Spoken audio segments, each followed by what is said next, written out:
Good morning and welcome to the AM show for today, the Friday. We're wrapping up the working week, right? And we're going to do so on a right note. You know why I say on the right note? Because we've gone from Monday to Tuesday through to Wednesday, Thursday, and we are here on Friday. It's not been just by our doing, but just by grace. And I always say that one of the things we take for granted often is the fact that we wake up every day. So as we are alive today, we say, thank you, Jehovah, for making this possible. But God gave us today for a reason. He gave us today to make right the wrongs of yesterday. So what were you supposed to do yesterday that you couldn't do? That's what you need to get right today. And I'm sure you are prepared to make today count and count well. So be impactful in whatever way you can. Positive impact is what you need to leave in this world. So welcome to the show. And together, myself and Suti would make sure that we help all of us to have a great start to the day. Remember that today, the Electoral Commission is having a rerun of the Ablekuma North election and at 19 polling stations. We'll bring you more on that. We'll start the show, of course, with our AM news. After that, we'll bring you the news review, where we talk about what the papers will be reporting today. Now, on that, we'll be joined by our Friday panel members.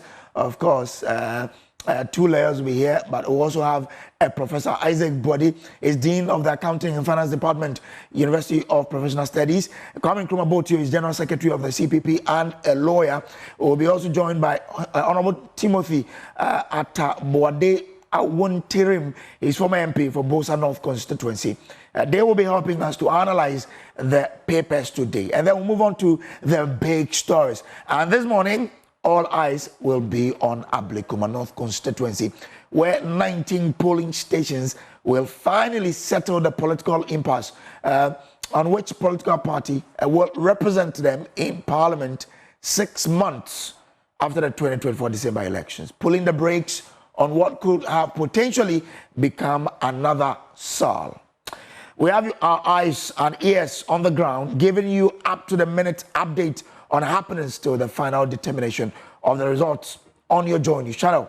Nana Ekuafriye of the MPP and Irabna Obing of the NDC are battling it out to represent the constituency in Parliament. Who makes it to Parliament then? Only the EC and the constituent will tell.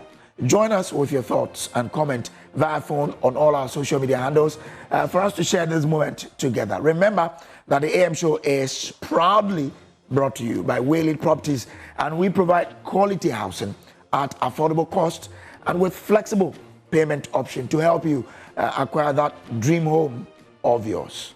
So welcome to the show. But remember that after the AM news, we'll bring you the AM sports before we go into the papers. My name is Samuel Kojobres, and I do this always with Suti Abochi. Let's start with the AM news. Good morning.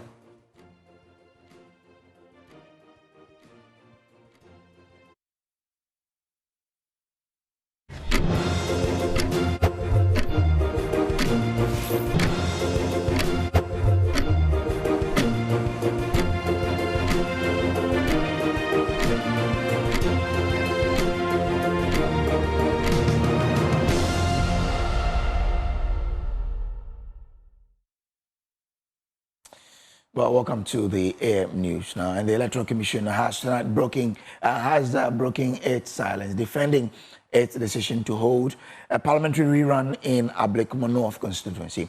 It says the polls were triggered by unverified results in 19 polling stations, firmly denying any external interference and reaffirming its independence. Deputy EC Chair Dr. Bosman Asari, speaking for the first time ahead of this morning's vote, also addressed security concerns and the role of the Ghana Police Service and the National Election Task Force.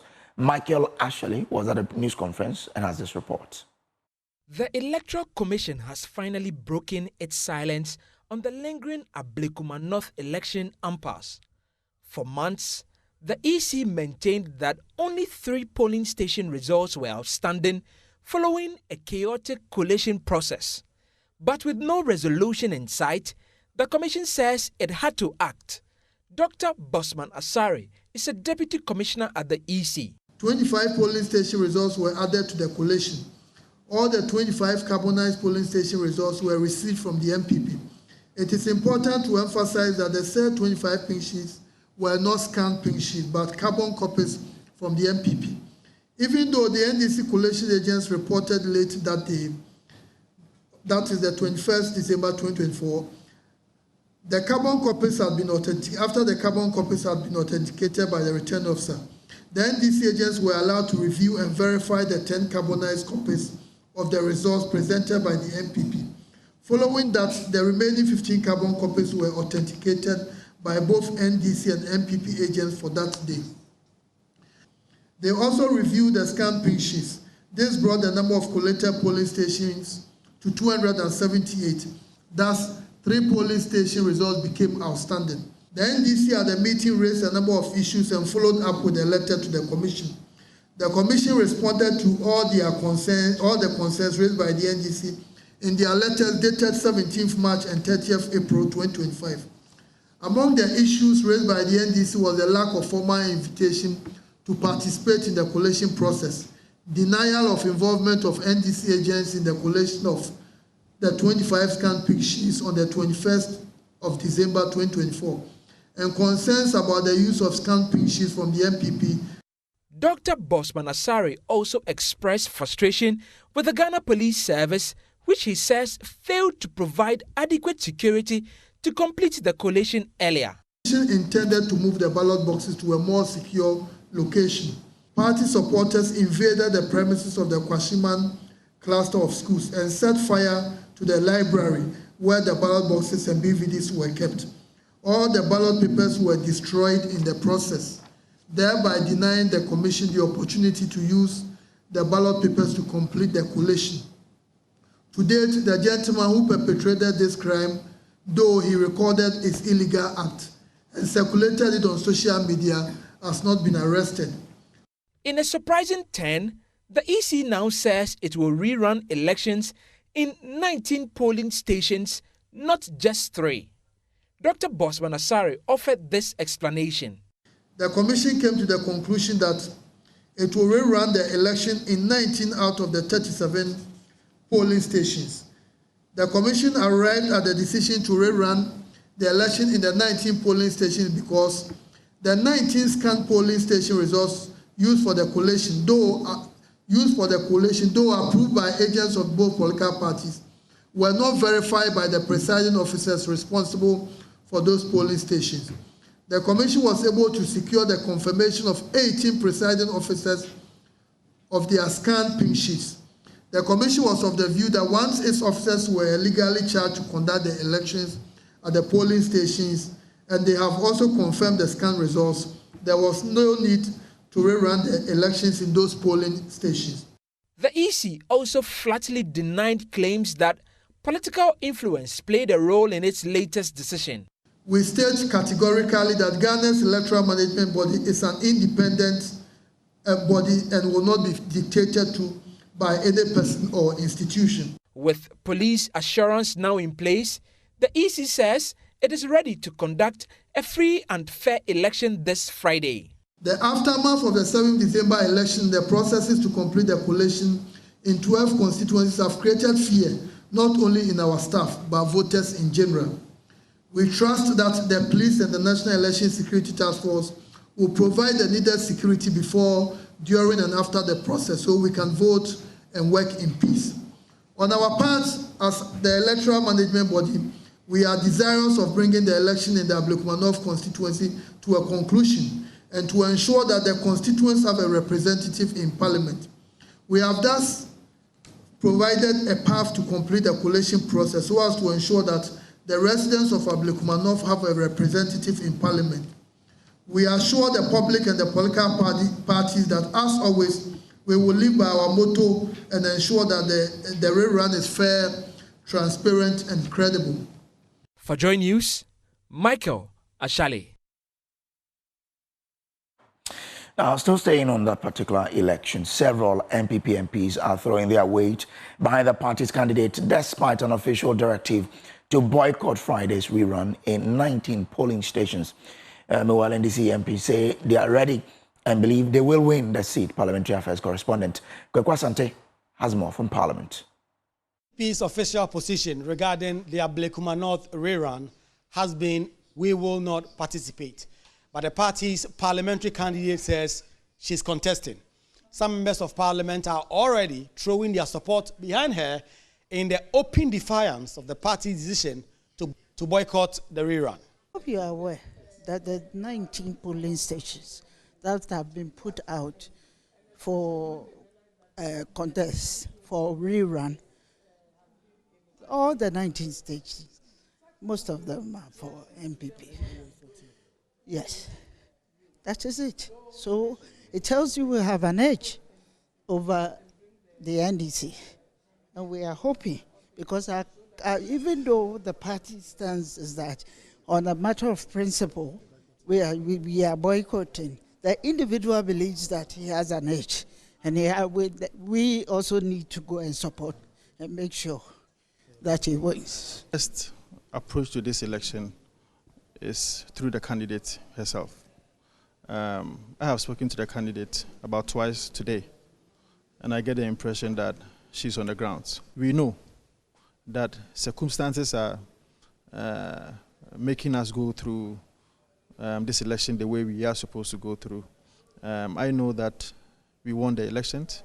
The people of Ablekuma North will reward Akua once more. 19 polling stations. If you check 2020, we won about 14 out of the 19. 2024 to the same thing. And so clearly I think that we have the majority. Well, I think our chances are bright, even though the party's position was that we will not contest. But the candidate herself is saying she will contest. So she has a stake and she has made a decision. I think our chances are bright. But some NDC MPs who have already been to the constituency to offer support to their candidate, Erobina Obin, believe they will win the Ablekuma North constituency seat for the first time since 2000. I don't think somebody should sit and calculate that I'm going to vote for opposition member to go and be in opposition for 4 years in parliament. No. There are good things on the table that people need in Ablekuma North. And Ablekuma North have to taste a change to know how good it is. Always have the mind that you will change. If you change, you see the difference. So all that I will urge Ablekuma North is this time they should vote NDC because there are good things in the pipelines and they will need it. The youth will need it. They will need the jobs. I was there to support our candidate in campaigning, and looking at what is happening, I think it's a day for NDC. NDC is going to have one more candidate and one more representative MP in Parliament. And we will continue to work for the people. The Ghanaians are enjoying the fact that NDC is in power. They see the dollar under control. They see things changing. We are resetting the country. And so the more people will have in Parliament to support us to do that. The election will decide whether or not the NDC on its own have 2/3 majority in Parliament by securing the needed 184 seats to be able to do significant changes in terms of the political system, but also whether or not the MPP will win this to signal their readiness for the 2028 election. Reporting for Joy News, Kwekwa Asante, Parliament House, Accra. Well, I went from Ablekuma Rerun. Let's do other stories. And Food Safety Coordinator and Head of the Consumer Education Department at the Food and Drugs Authority, Joycelyn Adeline Ejakwa Amusa, is urging Ghanaians to ensure that the food they purchase is safe and healthy for consumption. Speaking at the Durban in Wa to mark World Food Safety Day, she emphasized that food safety begins at the source and called on consumers to buy only wholesome and properly handled food items. Joy News' Upper West regional correspondent Rafiq Salam reports from Wa. World Food Safety Day is commemorated annually on June 7 to raise awareness about the importance of safe food and its impact on human health, the economy, and sustainable development. It highlights the shared responsibility in ensuring food safety across the entire supply chain from production to consumption. This year's event was held on the theme Food Safety, Science in Action. The Food and Drugs Authority, FDA, in partnership with the Food and Agriculture Organization, FAO, of the United Nations, marked the day at the World Market with a endeavor to educate and sensitize the general public, especially market women who are selling food products, to ensure that they employ safety measures before they are sold out for consumption. Jocelyn Adeline Ejoko-Musa is head Food Safety Coordinator and Consumer Education Department at the Food and Drugs Authority. Some of the microbes and the germs, their activities are such that once toxins are produced, there's no way any amount of heating or cooking would take off these toxins. And these toxins are poisons that the microorganisms have produced into the food. So we are saying that when you come to buy raw materials or ingredients, make sure that they are wholesome and not rotten. Our Regional Director of FDA, Calvin Sompal Dafar, also spoke of the need to put food on cold temperatures. If you eat the food up to a certain temperature, it's likely to kill what? Certain bacteria. There's also a reason why we have to keep food what? Under cold temperature. The reason is that certain bacteria are not able to survive under those temperatures. Also present at the function was the World Mayor, Alaji Sanu Rodawana. We are here to let you know that our health, our future, everything depends on the way we manage our food stuff. The streets of Cape Coast came alive as Ghana Insurance Association staged a float to raise awareness about the importance of insurance. The float on the theme Inclusivity and Accessibility, Purpose Beyond Profit marked the 2025 Day of Insurance Awareness. The association CEO, Kingsley Kwesi Kwabason, said that most of their clients work in the informal sector, making public education crucial to help them understand and make informed choices regarding insurance policies. Abigail Esel Nkrumah has more in this report. With many people still unaware of how insurance works or why it matters, the float was a means for the Ghana Insurance Association to educate.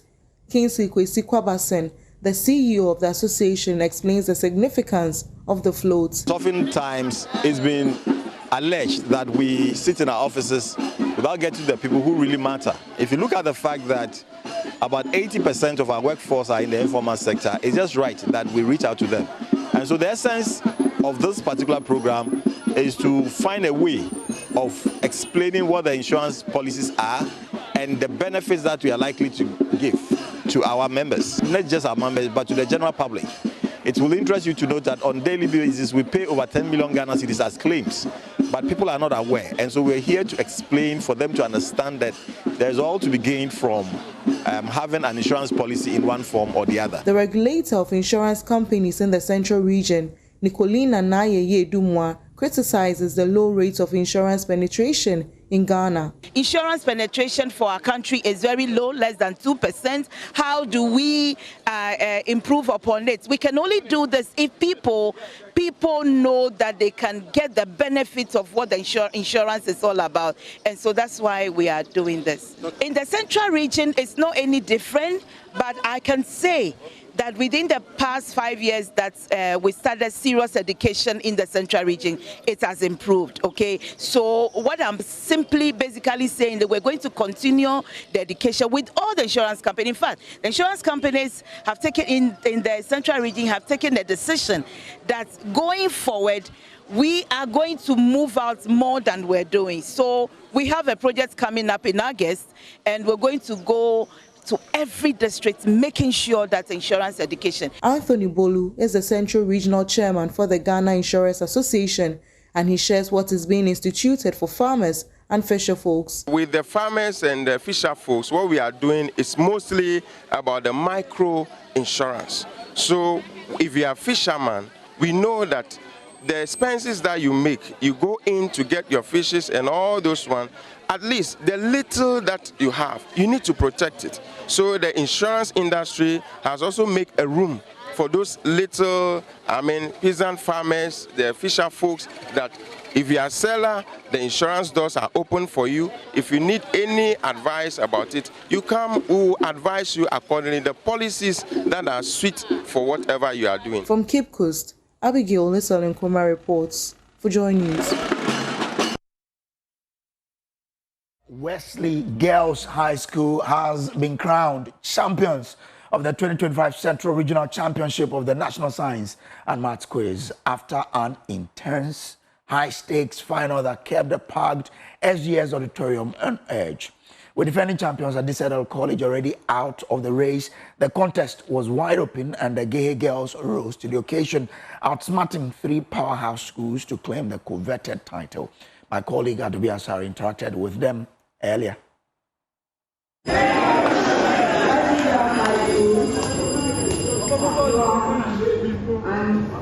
Addition, polymerization reaction.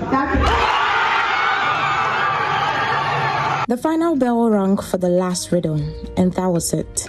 Wesley Girls High School had done it. They had won the final contest of the 2025 National Science and Maths Quiz Central Regional Championship. It was a tough battle between 4 strong schools: Mfansipim School, St. Augustine's College, University Practice Senior High, and Wesley Girls. Before the contest began, the atmosphere was charged. All schools but one were on their feet singing Jama songs at the top of their lungs. The only quiet group, Wesley Girls, calmly seated and focused.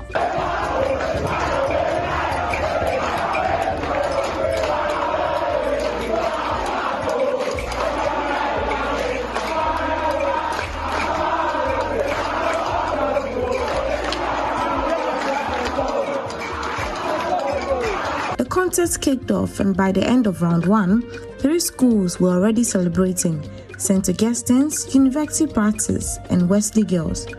And Mfansipim, not so much. Round 2 belonged to St. Augustine's and Wesley Girls. They dominated the speed race, picking up key points. When the round ended, something unexpected happened.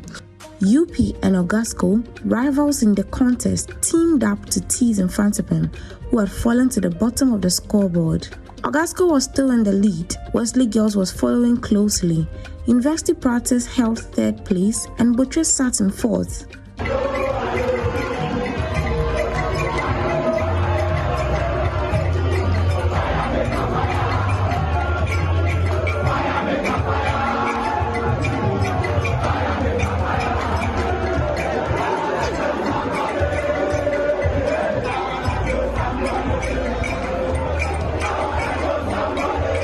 The 3rd round gave Mfansipim a bit of a comeback. They answered nearly all their questions right, missing just one. It sparked some hope in the crowd. But it wasn't enough. They were still in 4th. Meanwhile, Wesley Girls and St. Augustine's were now tied with 36 points each. UP was just 2 points behind with 34. That meant everything would come down to the final round, the riddles. St. Augustine's rang in the first and got it right. Wesley Girls followed and nailed the next one too. All 4 schools missed the 3rd riddle, and then came the final question. And a process that results in the increase in the number of chemical compounds. I occur without the elimination of any small molecules or byproducts. Wesley Girls rang the bell.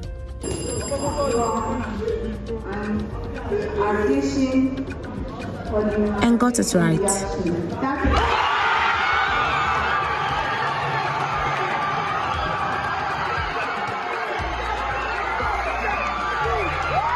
As they jubilated, Butcher boys also went wild, celebrating their girls and teasing Augustines.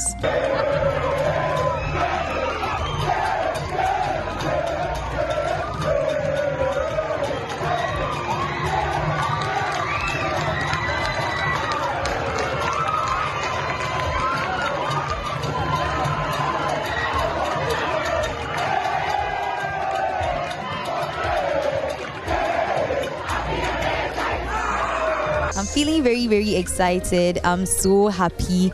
I would like to thank God so much for helping us through our first contest. We were supposed to have our contest yesterday, but then due to some circumstances, we couldn't have that. So today we had our contest and God saw us through.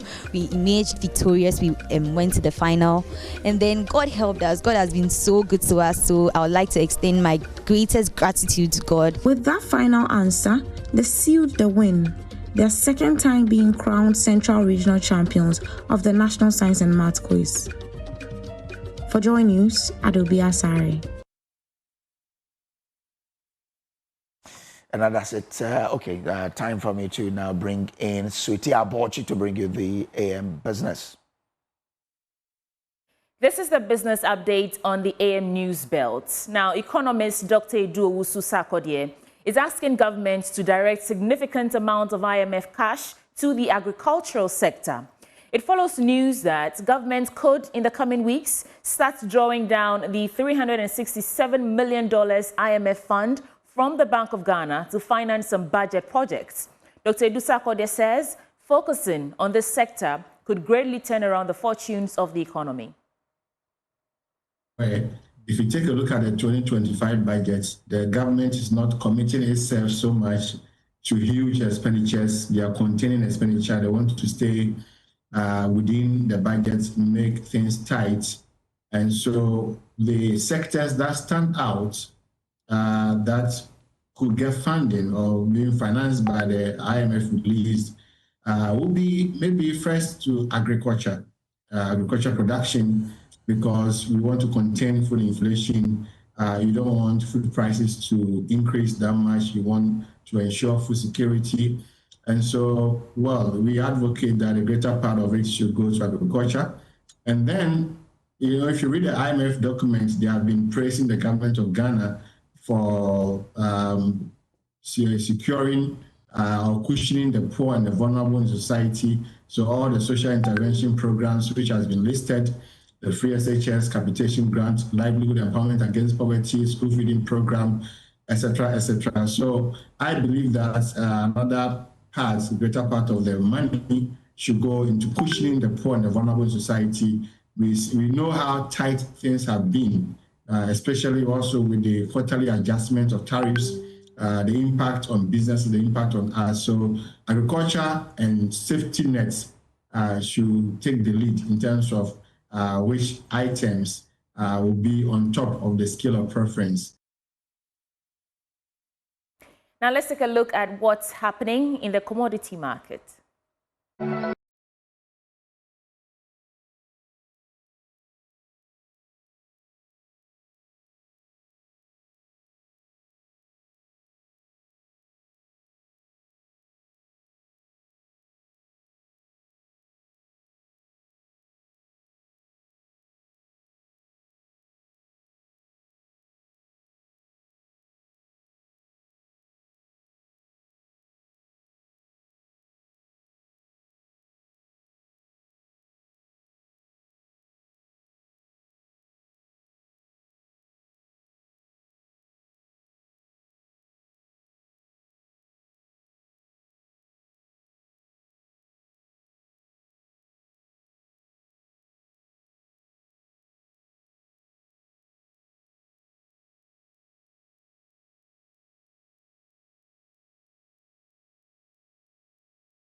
So that does it for business updates. Coming up next is AM Sports, and Kojo has the details.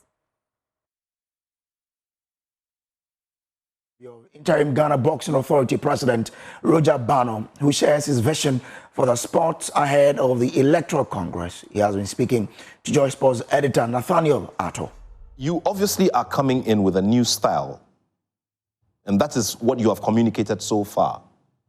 So if you were told to tell us one or two things, real things that you'd want to change going forward that will be a hallmark of your administration, what would they be, for instance?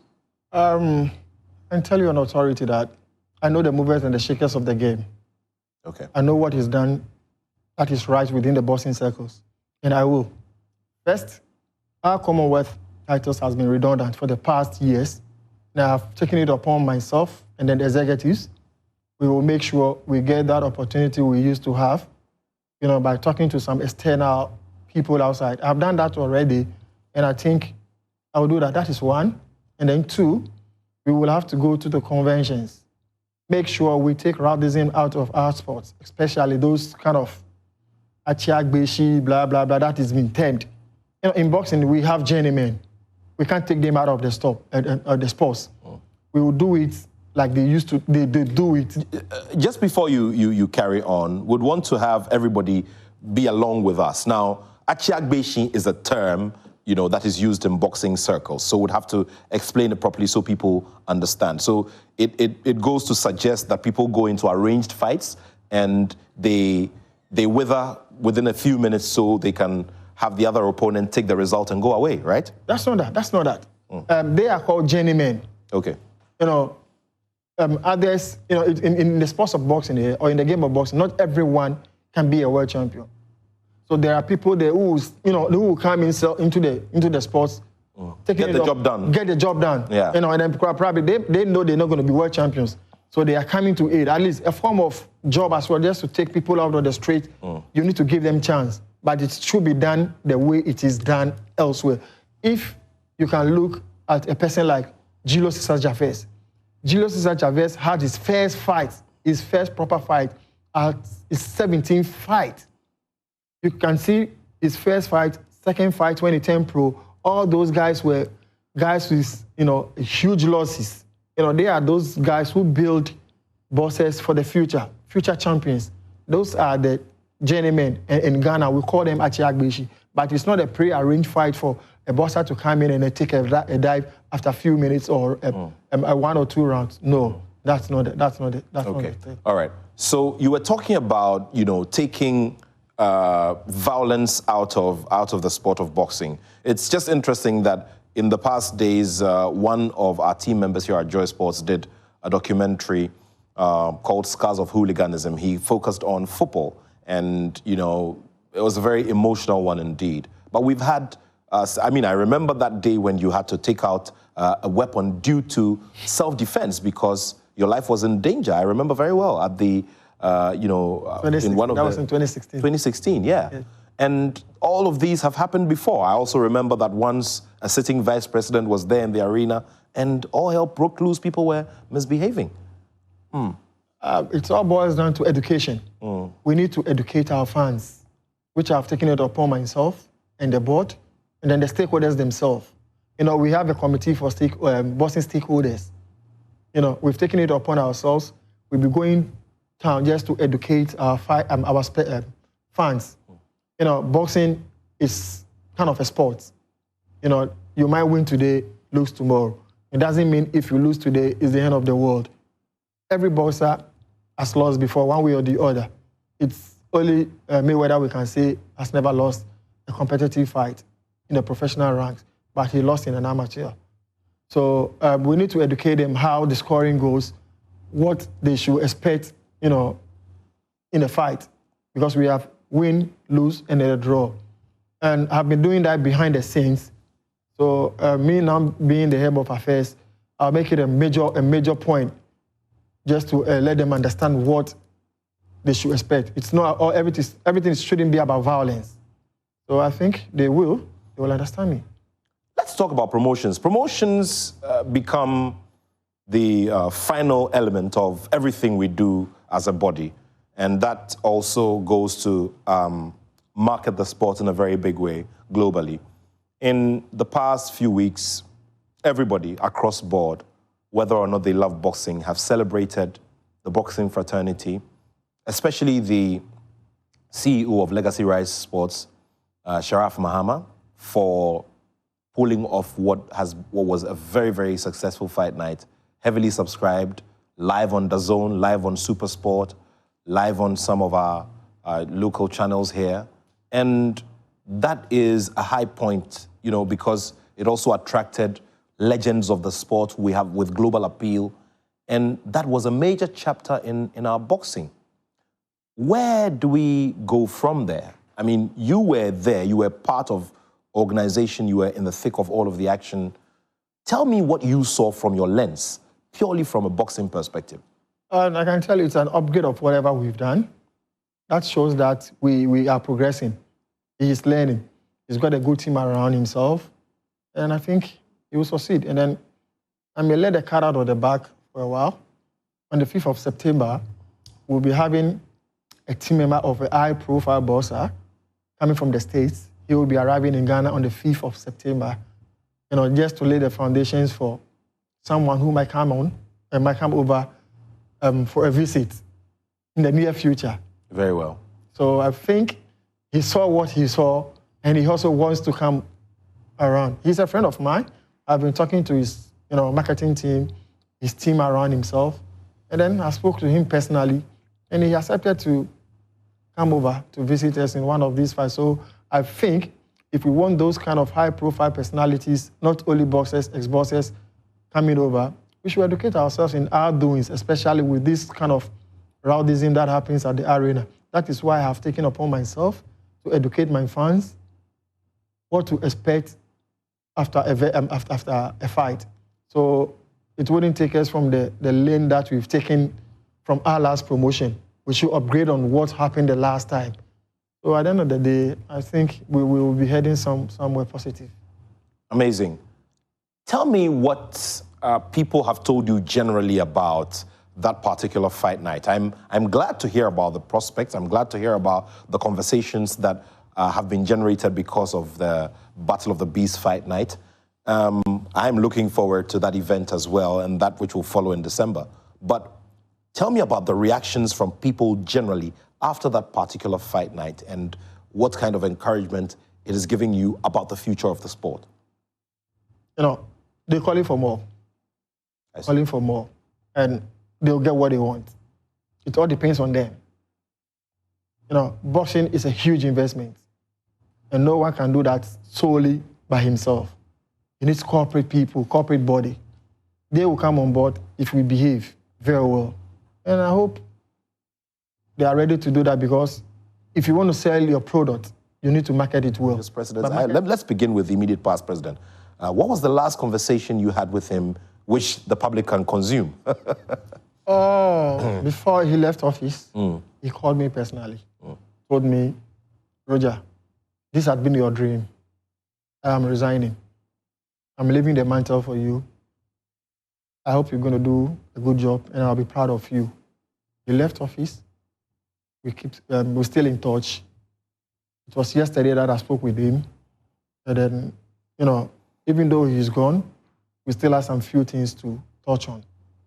So I'll still see him probably maybe today, tomorrow. And then there are a few things that he will enlighten me on whilst he was in office and he's gone, that I have to make sure I put it on in good use. So it's been okay for now. Now let's also talk about the other past presidents. Lawyer Moses Fuamwining, Lawyer Peter Zwenis, Mr. Samir Kaptan, who is the WBO's supervisor for the African continent. Let me start with Moses Fuamwining, my ex-president, or let's say my ex-chairman. Yeah. By then we used to call him chairman. By the designation. Yes. Yeah. Let me touch on. He knows me inside out. He knows what I can do. So what I heard from him was, he said he knew I wouldn't fail. He knew me, he said I wouldn't fail. He knows what I'm capable of doing. So he's not scared of me, taking up the mantle. And he has confidence in me. Same as Mr. Peter Zwenis, I'm past president. Mr. Peter Zwenis still also has confidence in me. And he's willing to serve on my board if I may call upon him. Same as Mr. Samir Kaptan. He invited me to his office this morning before heading to the board meeting with the stakeholders. He advised me on what should be done and what shouldn't be done. Because, with the personal relationship I have with them, they have the confidence in me, which they knew it's going to be successful, because Mr. Kaptan is preparing something bigger for me, which you know, he wouldn't want me to fail. So he's really, Yeah, and talk about Mr. Samir Kaptan. I mean, he's an experienced hand in the sport of boxing, served diligently as a president. Before that, he served as vice president to lawyer Moses Fuamoining. He previously also served as a chairman of promotions and has promoted fights before. He had the brand Sikaprix International Promotions. He's also worked as a boxing trainer before. So he is a whole institution when it comes. And a manager as well. And a manager, yes, of course. So he's worked, very well in terms of learning the ropes and moving all the way to the top now to become a coordinator for the whole of Africa for the World Boxing Organization. Now, this period between now and the eventual Congress, elective Congress, there's a lot of administrative work to do.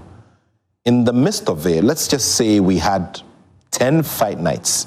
Would you be able to balance your work as a referee, judge, and the work? Would you want to put that aside for a bit so you focus heavily on the volume of work at the Ghana Boxing Authority? If I can tell you, as the acting president of the Ghana Boxing Authority, I don't handle administrative work. That is solely for the Secretary General to do so. Yes. But before he does or he takes any decision, he has to talk to me, and then probably we might find a way of doing it. So I might not be officiating in Ghana for now, but outside it's possible. Okay. I am not officiating in Ghana, but outside it's possible. Okay, so that's something you would do. What about the training programs? I mean, the last time we followed your exploits outside of town, you went into the Gulf region, you did some training programs for some ring officials who wanted to upgrade. After that, UAE seminar, I have done 2 seminars in UK. And then just last November, I was in Nigeria as well. And I'm planning to do so with the acting head of my ring officials here, who has taken over the head of the ring officials from me, Mr. Shadrack Akwe. He will be having a seminar. I'll definitely be supporting him, but I'll be at the back seat for him to take control of whatever he wants to do. So we're planning doing that, for Ghana, probably maybe in the next week or 2.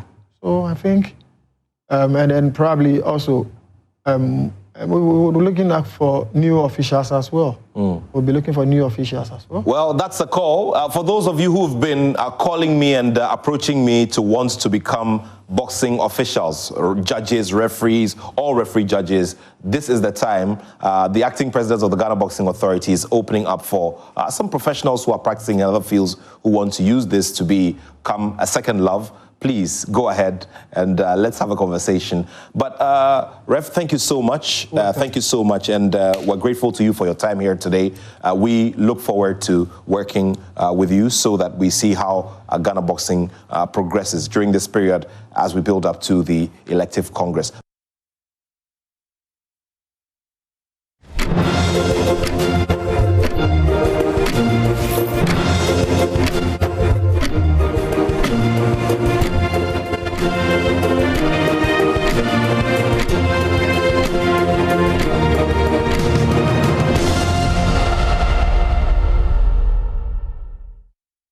Welcome back. Let's do more on the AM show.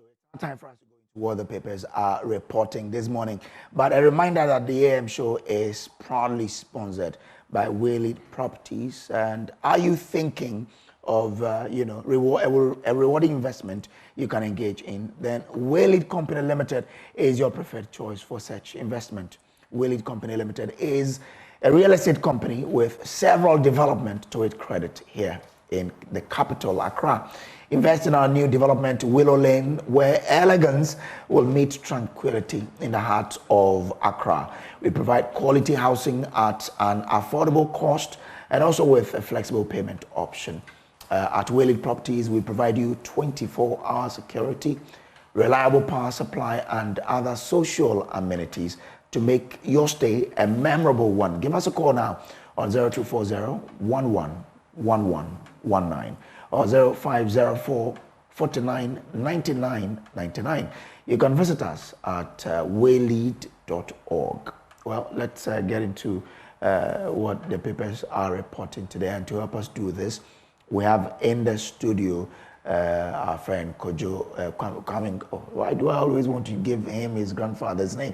Kwame Nkrumah is General Secretary of the CPP and also a lawyer. Kwame, good morning. Good morning, my brother. I hope you're well. I'm fine. And good morning to you and Sweetie and Honorable Atabwade and your cherished listeners as well. All right. Thank you very much.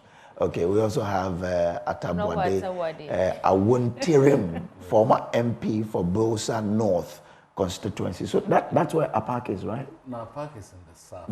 Bosa South, okay. Agalga. Yeah, oh, okay. Okay, all right. He took over from me. Okay. Yes. All right. So let me say good morning to yourself and then the beautiful Sweetie. She looks fantastic this morning. Thank you. With a matching dress and everything. And then good morning to my brother. Good morning. Thank you to you. You've been picking me anytime I come for the program. Oh. So I don't pay a lot of fares. Anyway, let's bring in, Jacqueline and Soma Yeboah, who is at the Odoko polling station in the Ablekuma North Constituency. And but Jacqueline, I hope you're well. You've been there for some time now. Kindly give us a brief or an update of what's happening at where you are. Yes, Kojo Bray. So currently I'm at Odoko. I've been to a couple of polling stations, like 3, and I'm yet to move to the other polling stations. But then before I even give you the update, the Accra mayor is here. He has to leave. Mayor, you're currently live on Joy News. And what has been your observation so far? How many polling stations have you been to so far? I've been to like 3, and everywhere is very calm. I'm just praying the people will come out and vote for us to have the next NDC candidates. Are you here to vote or just support your candidate? Oh, I can't vote here. I don't vote here. I vote in Okankwe South. Oh, okay. But I'm here to support. Okay. Now, over the week, I mean, just some hours ago, we saw that now the MPP parliamentary candidate for Ablekuma North has finally decided to run again, and she's still in the race.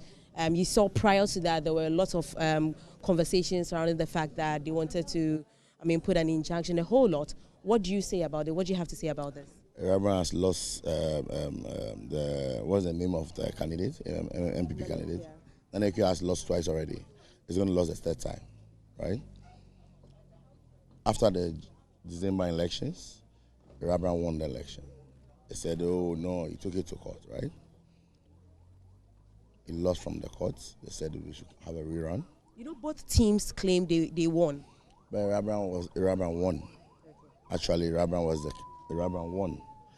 So, as I'm talking to you right now, they decided not to run the elections. But they went to court again, they lost again. That's the 2nd time. So the 3rd time is on the grounds. There is a popular guy on the Facebook called the ground will decide. Today, by the special grace of God, by 5, Rabban will be the next parliamentary candidate. You seem so confident about this. Yeah, very. Okay. I have so much faith. Okay, all right. Well, I'm pretty sure we'll get to speak to you once the elections results are declared. Sure, and I'll give you part of the champagne. All right, sure. So, Kojo Bray, that is the mayor of Accra giving us a bit of details. He's been to a couple of the polling stations around. But then currently where I am, I'm at the Church of Pentecost, Odoko North 4, where we have 100 and the expected voters here are 145. And also at where I'm currently at, there are roughly about 3 different polling stations. And the other one I went to, which was Church of Pentecost, North 2, we have 66 voters expected there. There's still a couple of other polling stations that I'm yet to visit to bring you up to speed details on what is transpiring. We're still waiting for most of the voters to come through. There are a lot of party faithfuls around, but what is happening is that we haven't seen the actual voters yet, but the conversations I've been having with people off camera has been that most of them are here to, protect their interests. Some of the people queuing and some of the people you might see around, they are not the ones coming to queue themselves to vote. We are yet to see the actual voters pass through these polling stations that I find myself at. Kojo Brace. Grateful to you, and I'm sure that you will be there for us and get us all the updates as and when they come in. Grateful to you. And we have a number of our reporters in the Ablekuma North Constituency to help us out with this. And we say that we're going to be your eyes and ears on the grounds in Ablekuma North in these 19 polling stations. So stick with us here on the Joy News channel throughout the day as we bring you, undiluted coverage of this particular rerun in that constituency. So Jacqueline there with the AMA boss giving us voters themselves, as we understand, have not yet come, but the Electoral Commission is set for this particular rerun. Let's see how that goes. Sweetie? It's a good time to bring in Professor Isaac Boedi. He's Dean, Faculty of Accounting and Finance at UPSA. So we have our guest set for us this morning. So let's start with your comments, your reflections, whatever you want to share with us. It's been a newsy week, and today in particular is one to watch for. And I want to start with Osajefo Kwame Nkrumah Botu. What's caught your attention? Thank you very Friday, much. so, Thank you very much, yeah. Sweetie. And Osajefo once said that the forces that unite us are intrinsic and greater than the superimposed influences that keep us apart. With that in mind, I wish the electorate at Ablekuma North all the best as they vote today. They should remember that we are one people with one common destiny. They should vote peacefully. Politics should not be something that keeps us apart. We will one day leave politics. We'll leave this earth and leave it to our children. They should think of their children and grandchildren and have a peaceful election. And the second thing on my mind is the sorting out of the scholarship students issue abroad. I heard the good news this morning, and I was very, very happy. I think kudos to the government for sorting them out. And also, we can see that it's a listening government. Therefore, there are two things I think they should give attention to. 1D, 1F, and... 1D, 1F, they've announced that. Yes, they want to scrap it. And also... exactly. And you also have... if he's able to call. Okay. You also have IMF calling for reduction in the VAT rate, which is good, because normally these external bodies, they always do things that don't seem to augur well for the citizenry. And regarding 1D, 1F, I think it's a perfect policy that can fit well into the 24-hour economy. I heard that they were thinking of scrapping it. I don't know if they've done it yet. However, the minister announced that they were going to, yes, but I think they should take another look. The same way the Honorable Minister of Education, Honorable Haruna, maintained together with the government, the free SHS. 1D, 1F, even if you complain that the previous government may not have carried it out well, it's a laudable initiative. It's a listening government. They have listened to the voices of the students abroad, seen to them. They should listen to the IMF also and bring the VAT rates down. And they should also try and take advantage of the 1D, 1F. As His Eminence Archbishop Nicholas Duncan Williams said at the recent prayer and Thanksgiving, we should try and have continuity in the government policies. And this we should take another look. It shouldn't be a matter of you come and you scrap, you come and you scrap. You come, you bring your own policies, but the existing policies, see how you can tweak it to favor your own policies. Those are the things on my mind this morning. All right. Let's go to Mr. Ontrim now for his thoughts for us this morning. Two things. But let me start from where he landed.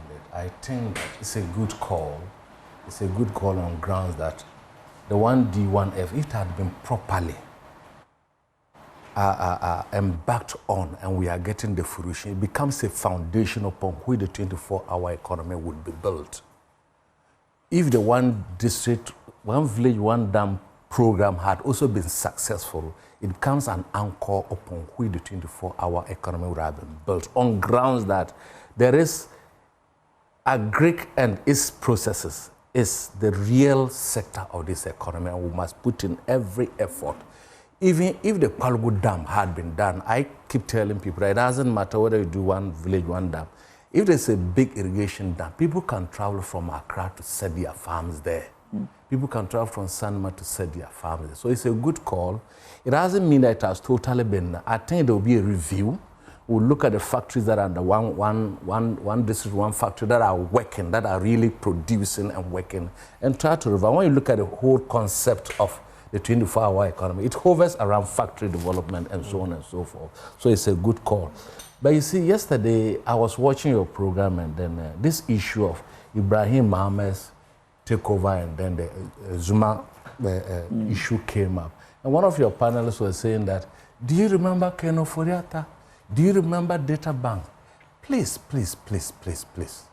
They should stop reminding us of the atrocities Keno Foriata did to this country. Keno Foriata was managing public funds, the taxpayers' money, sovereign funds. Data Bank was used to borrow 13 billion euro bonds, $13 billion, and took over 159 million, said on the floor of Parliament. Is that what we are looking for? SML was tied to him, a Japa deal.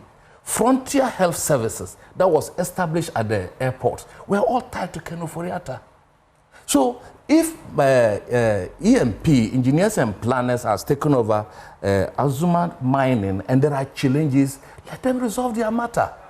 Public funds cannot be used by a private man. If all the finance ministers today, when they come to power, they set up their own businesses to use the taxpayers' money to milk these people into a point that we couldn't even borrow $1 from any place across the world. But we only aside Data Bank, the SML, the one at the airport, the Frontier. The Frontier. Yeah. You mentioned another one. Ajapa. Have they been proven to be linked directly to him? Yes. You were not following the story by Manasseh Azuri. The custom officers, where do they? Are they under the Minister of Finance? Yes. The Frontier Health Services, when they were when the issue of the parliamentary the approval of the ministers came up, everybody said that they should wait for Keno Foriata. Keno Foriata has got what they call the keys to unlock the mystery behind the procurement. Who brought them there? You remember the issue? Yes, waited yes. All the ministers. But I'm just speaking on the direct. But as for Data Bank, is direct. Yes. But as for Frontiers, SML, and what have you, is it because they were managed under him? The 58 million that was put in the cathedral, he said it was contingency fund. Remember the controversy? They said it must be approved by Parliament. Ken Oforiata unilaterally did that. So these were institutions, because what was the concept of what was the objective of SML? Was to ensure that revenue leakages that is accruing to this country are blocked, and they put a proper system to ensure that we benefit. I remember the conversation you're referring to yesterday, and the argument was on whether or not we support Ghanaian, wholly owned Ghanaian. No, I'll come there. Yeah, and I think the point that you are, rebutting or responding to was when he had the chance. That was Dr. Zato. Yes. He had the chance to speak on whether or not we appreciate Ghanaian companies and the work they do for us. Then he was citing these are the companies. The SML citing was completely the rest that you are talking about. They were at variance on grounds that the takeover of EMP and Azuma mining are completely a different private issue. So government is not even saying that if they don't resolve the matter, they will come in. But Keno Foriata was directly in charge of public funds, taxpayers' money. And he used... that was a private company doing work for the government. SML, even later on, its operations were expanded to include the mining sector. Yes, which state institutions were duly in charge And they deny in Manasseh Azuri's report that they didn't really actually play a role there, including even the MPA that came out later on and said SMA did not even play a role there. And they were, at the end of the 10 years, they were to take $1 billion. Any transaction you enter into that does not inure to the taxpayer, the sovereign people of this country, must be checked, because he was taking $1 billion at the end of the 10 years. What private entity does that? Do you understand? And these institutions were directly under the supervision of the Minister for Finance. He cannot extricate himself from any of them. In fact, I think there is still investigation going on these things, and you'll directly be linked to it. Okay. You cannot. If I'm the head teacher, and I'm to ensure that the food of the children are, despite there's a matron there, the senior housemaster is also in charge. Anything I should be held responsible. There's a housemaster, there are compound professors and so on. But anything that comes under my stewardship, I should be held responsible. Okay. What I'm drawing the link that, you see, we should not obfuscate the issues.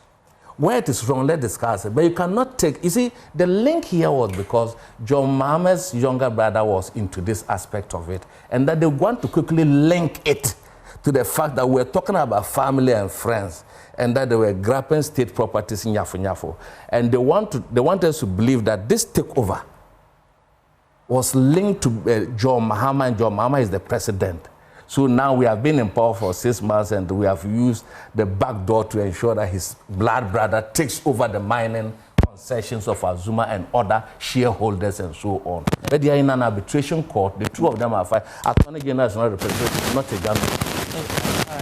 But the link should be very clear. There's no any link between government, private people, and so on. This is very clear. Unlike Keno Foreta, he was managing public funds, taxpayers' money. He was managing sovereign funds. All the institutions that were mobilized to mobilize money for this country, it was under him. Okay. He must be held responsible. There's no way you can link the two. I just want to make it clear. There's no way you can link the lands, what do you call it, the EMP, that belongs to the president's younger brother, and that of Azuma mining concession and other stakeholders to what happened under the MP. Okay. Not today, not tomorrow, and it should go straight to. Then there was this issue of a murdered. We'll get into the papers. Okay. I do have to say, though, that just like we accept your opinion of how you think these things should be discussed, he is also entitled to his own interpretations and how he thinks these things unfold. It would have been good if the two of them. Then we can, get both sides at the same time. So I appreciate your argument, but Dr. Zato's argument is also his to make. Exactly. The point but he should make so argument that are informed. No, but I mean, let's end it on you made your argument. He made his argument. Thank you. Professor Boydi, let's hear you out now. City, good morning. Good morning. Good morning to my colleagues. You're matching colors. I'm just realizing that. Yeah, I know you're a fan of the colors. I take inspiration from them. Yeah? Okay. I'm learning from the best, Yeah, good morning, and good morning to your viewers as well. I think I will start with the comment from my good brother, wishing Ablekuma people well. Since December 2024, they've not had a rep in Parliament. They've been denied a rep in Parliament because of prolonged electoral disputes over a period of time. Finally, we are to do this this morning. Often it starts very calm in the morning. In the afternoon, the dynamics, they do change. Yeah. In the evening, different story. We don't want this thing to happen again. Calm in the morning. People are going about their normal duties. In the afternoon, the tension picks up. Then in the evening, different story. We want not the same story to be told. But you see, there's a governance cost here. Just because of, isn't how many polling stations? 19 out of 62 or so. Governance cost. I think it was like 68. Well, what they said was outstanding, and then they collated. It was 87, 84, the first But they time, did some in December. Yeah. In January this year, it was, I think, 68, and the court said the EC should go and complete. They did it and said it was remaining with 3, but later we are told that only 18 out of a certain number was able to. We can't go on like this. There's a cost. We spent money the first time. We have to spend huge sums of money today. As a country, we need money. We can't be dashing money like this because of these disputes, they don't help. What are we learning? What reforms are we going to have out of this? These are things we need to focus on. Then my last issue is on the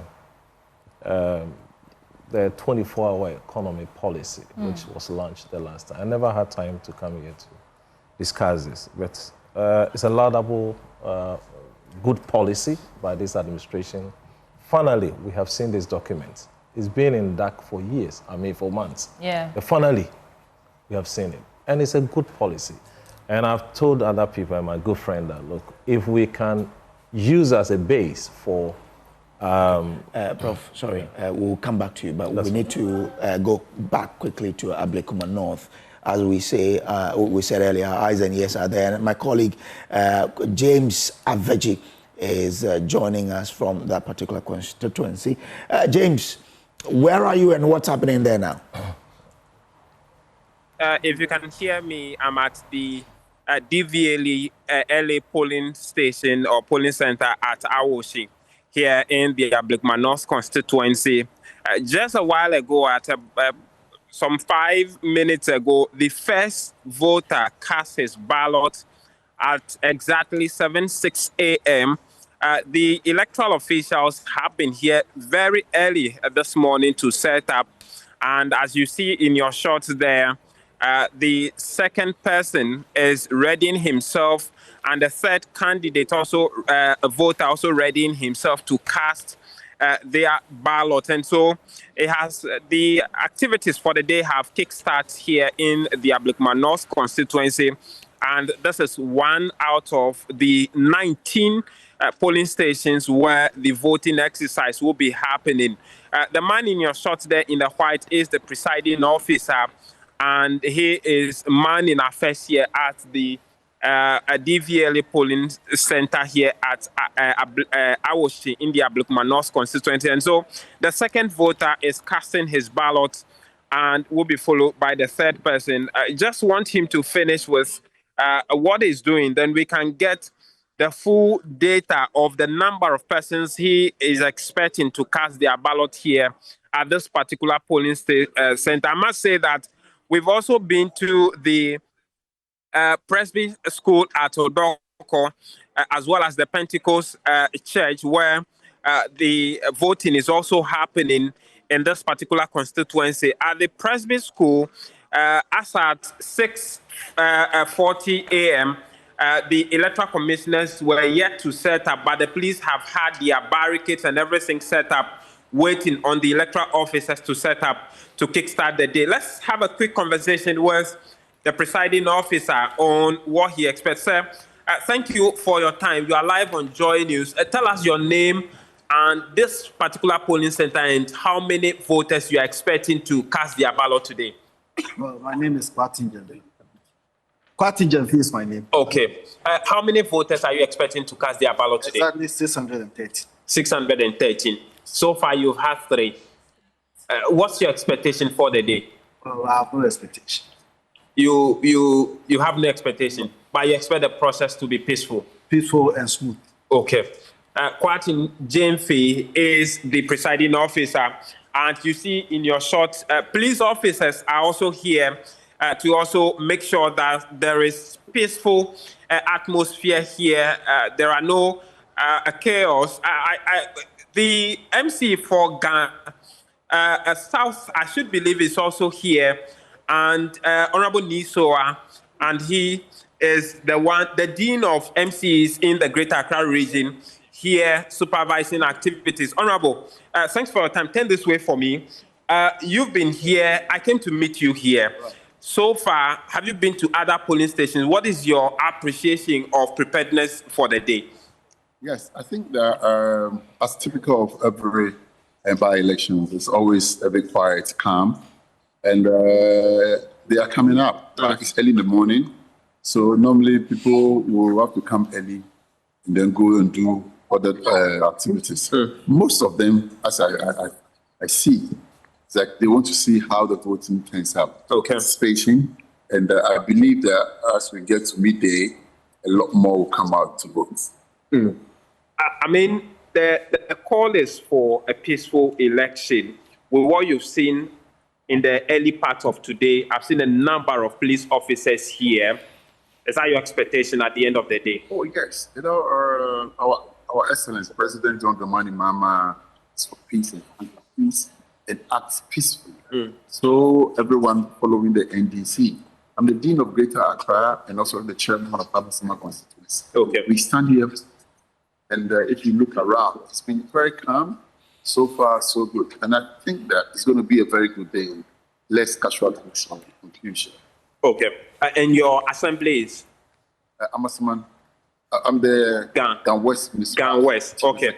Okay. So, Sweetie and Brace, there is Honorable Desmond Nisoa, and he is the MC for Gan West Assembly, and he is here monitoring activity. So far, voting has started here. So far, 3 voters have cast their ballots already, and they are waiting for over 600 voters to turn out for the day here at the DVLA polling station at Awoshi in order to cast their vote. It is so far peaceful, and we expect that the day will continue like that, and by 5 p.m., 6 p.m., possibly the activity should come to an end, and possibly an MP declared for the people of Ablekuma North Constituency, Sweetie and Brace. But James, do you see, people trying to troop into the area to cast their vote, or are people even lining up for it at all? With what we've seen so far, it is generally starting on a slow note.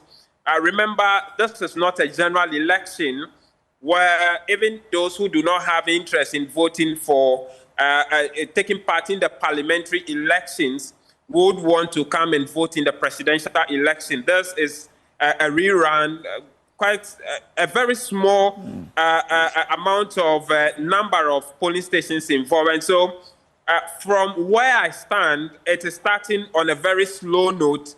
But the expectation, as we have seen with a number of elections, is that as the day progresses, especially by midday towards the ending of poll at 5 p.m., that's when a number of people would be trooping in to catch the late hour of the voting process. And so, so far, 3 people in less than 15 minutes, quite encouraging, but it will be a slow start, and we see how it progresses in the course of the day.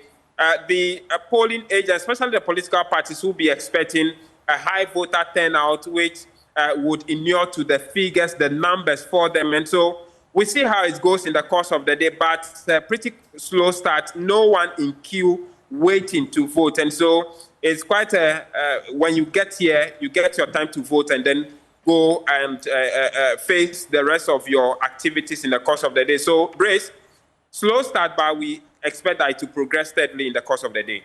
And the party agents are also there now? Yes, the 2 party agents are here. I have interacted with both of them from the NDC and the NPP as well. They are ready for the day. The police are also on standby, and some of them in the inner perimeter, as I will show you in your shot there, waiting outside the perimeter and waiting, keeping security in check here as the voting process progresses. Grateful to you, James Savage. Keeping an eye on what's happening there so that we can update our viewers on what is happening. James Savage is one of our guys on the ground in Ablekuma North there. As he says, so far at the DVLA polling station in Awoshi, out of 613 expected voters, 3 have voted so far. Well, Prof, you were on the floor when we took it over from you. Yes, I was looking at the 24-hour economy, that the policy academically looks good. They made a lot of references, giving you the background to the issues, the document itself. If you're going to have the same in terms of implementation, it will be good as a country. And it's one country, and when we have a policy, when you follow the policy, you leave it, you send it to us, and we consume. So we have right sometimes to make comments about the policy. So on a whole, it's a good policy if we can implement it well. It's not about credit. I've heard other people who have said that they've copied the the Agenda 111 policy. For me, whether it's a copied one document or not, the issue is about implementation and the person also giving credit. If indeed, and that's what we do in academic circles, if you pick an information, you give credit. But I've not seen anything like that. But what I'm saying is that it's a good policy if we can implement this policy well. But the main challenge is on the Fund 24. The policy needs 4 billion. That's what we have been told. Yeah. 4 billion. You need 4 billion for 24-hour economy. And ORA pledged of recovering 18.6 billion. 1/3 of that amount is about 6.3 or so. Why do you need an additional money? If 1/3 of what you pledged in terms of financial scandals to be retrieved, then we don't need any money for 24-hour economy. Because that money is huge. So let's go for those monies and use it to fund the 24-hour economy. I think timelines are important in that comparison, that analogy you made. Because if they are going to recover these monies, they all have to go through due processes. You have to prosecute these people. You have to ask them, you have to get their time in court, listen to them, find out they're guilty, then ask them to bring people the money. have been judged already. The economy, well, I'm just saying, the economy is not waiting for us to recover those monies before we can start to see the progress that every Ghanaian is See, I can give you background to those funds, about 18 or so, stated in that document, the oral document. Some were low-hanging fruits that they could pick in a few months or few days. And 1/3 of that money can take care of the 24-hour economy. We want the policy to work. And we're also showing where they can also get the money to run. Okay, that's a good suggestion. Yeah. Okay. So let's get into the newspapers now. But let's take a moment, let's spend a moment on Ablekuma North, because today all eyes are on there. And like Kojo said, we will be going in and out to bring you details as and when we have more. The question on my mind is, 2 days ago, the NPP said they'd pulled out of the election and that they were not campaigning. And then I think the day after that, the chairman of, was it a chairman? One of the leadership of the NDC accused the NPP that they were in fact campaigning on grounds, door to door, even at night. And then they went to court. Of course, they didn't get that backing that they wanted, and so they threw out that application. So they do have to go and run for the election. The EC had been quiet until yesterday when they said they were expecting about 6,000, a little over 6,000 people. I thought that there was a huge information gap in terms of what the NDC and the NPP were saying, and I thought the EC ought to have come out earlier, because in the course of the week, we went on the grounds and people didn't even know that there was an election rerun. Yeah. Let's reflect on this for a second, Kwame Nkrumah. Yeah. Do you think that today's election, the results that we'll get would be fair, free and fair for the ordinary Ghanaians, some who do not even know that this rerun is happening, some might have traveled, and I think they ought to have had more time to prepare. Everything just happened that way. What do you think? As somebody who did his national service with EC in 2004, and have also worked closely with EC in my capacity as a politician, it's hard work, and the Convention People's Party, even in 2004, when it came to the auditing of the register, we spoke in support of the EC, and of course it turned out that the auditing wasn't necessary. So all along the way, we have full faith in the EC as it stands now. However, I think Sweetie has made a very good point. With this one, I think it's indefensible. It's indefensible. The publicity should have gone out earlier. However, it does not mean it will not be free and fair, because the publicity not having gone out earlier means it didn't go out early on behalf of NPP supporters. It didn't go out early on behalf of NDC supporters. So if there's any disability or any disadvantage, it is suffered equally by both sides. It doesn't favor any any side. However, I would say that by all means, some people have been deprived. I heard on my way here on radio one gentleman saying that he came all the way from Takwa, arrived this morning to come and vote. If they had had earlier notice, I'm sure people may have done some arrangements. So by all means, some will be deprived from voting today. However, it will not affect the fairness since it affects both sides equally. And I'm not in the mind of the EC as much as I have full faith in Madam Jean Mensah. From her days at IEA, she has shown to be somebody who is interested in furthering democracy in Ghana. All the politicians know they've attended the IEA seminars and the all way that. the conversations around the Electoral Commission has evolved over the past few weeks, I think you're one of the few people who still have so much ability to deliver credible elections. Yes. I remember her good work at IEA. Nobody can deny that. She's always been an objective, neutral, apolitical person. And I would say that, of course, she presides over the whole. And I know people have pointed out that maybe Dr.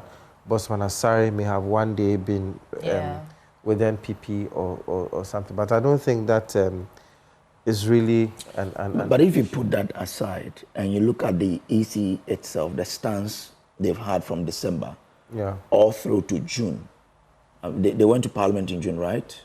It was June that Dr. Bosman, or it was yes, July? in June, yes, when he had his press conference. As of that point in Parliament, the EC had always stood by the fact that they were only left with 3 polling stations to collate. Exactly.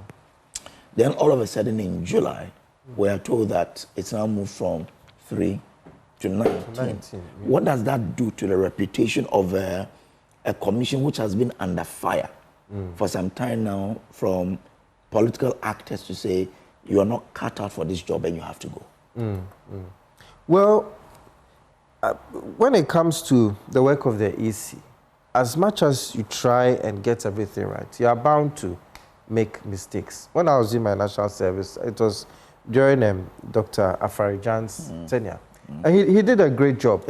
My bosses at the Jarapalambusie district, where I worked, the EC officer, they used to praise him all the time. He used to go around the country all the time. I mean, he was always on the ground. However, I believe was it 2012, during the election petition, the first election, was it 2012? Yeah, 2012. Yeah, 2012. That was under... So like 2013.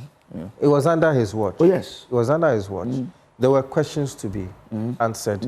During the era of the stolen verdicts, is that 1996 or... 92. 92 was the stolen verdict. It was under his watch. When we had the 10 election, it was under his watch. And, I mean, his work was flawless, but mistakes were made. You see, it's a human institution. No matter how well you try to get it right, there may be some mistakes. Regarding jumping from 3 polling stations to 19, I do not know exactly why there was that jump. But from following the Ablekuma North elections and the violence and the burning of offices, and it was a very dicey situation. I can't speak for the EC. When it comes to that, they may have... Well, yesterday they spoke. Questions to answer. And when they spoke, according to them, after they went to court and the court said they should complete the coalition, I think it was about 68. They did a coalition and there were some 39 outstanding. According to them, the MPP brought scanned copies of 18 or so. Okay, so I think it will be 37 because now 18 plus 19 will be 37. Yeah. So when the MPP brought the 18, MPP brought all the scanned copies anyway, but they were able to marshal 18 of the presiding members to confirm that the 18 scanned copies were right. Yeah. That's why they now say it is because they couldn't get their presiding officers to confirm for the remaining 19. Exactly. But the question is that you knew this information way before, June. Yeah. Why were you still bent on standing at we're only left with 3 to collate? Yeah. Only to turn around to say 19. Mr. Winter, I don't know, you've been a former member of parliament before, but if you look at the sequence of development with the EC and how it has handled this whole Ablekuma North thing, doesn't it do anything to the integrity of the EC itself? Certainly, it has put the Electoral Commission in the integrity into tatters. Why? Since the G. Mensah-led Electoral Commission and his team took over, there have been a lot of challenges. He took over from a commission that has run elections for some time. And the shortcomings of those commissions were well known. So when you come into a new institution, you improve on its shortcomings and carve a niche for yourself. So that at the end of the day, time will tell that, look, you did well at when you were at such an institution. Look, since G. Mensah took over, the issues of even she not listening, the way she was running the institution, sometimes issues are suggested. We look at IPAC, he knows because he's been going there. IPAC, even though it is not legal binding on the EC, but IPAC has played a very significant role since we started the democratic process to shaping where we are today. You go there and it is that they are coming to tell you what they want to do. They are not rather seeking the consensus building they've been having over the years. So you keep making such mistakes to an issue they've been having, this running issue with Imani about their incompetence and so on. Remember the 2024 election, they had to announce the presidential results 6 times. Remember the SAL issue and so the on. 2020 elections. Okay.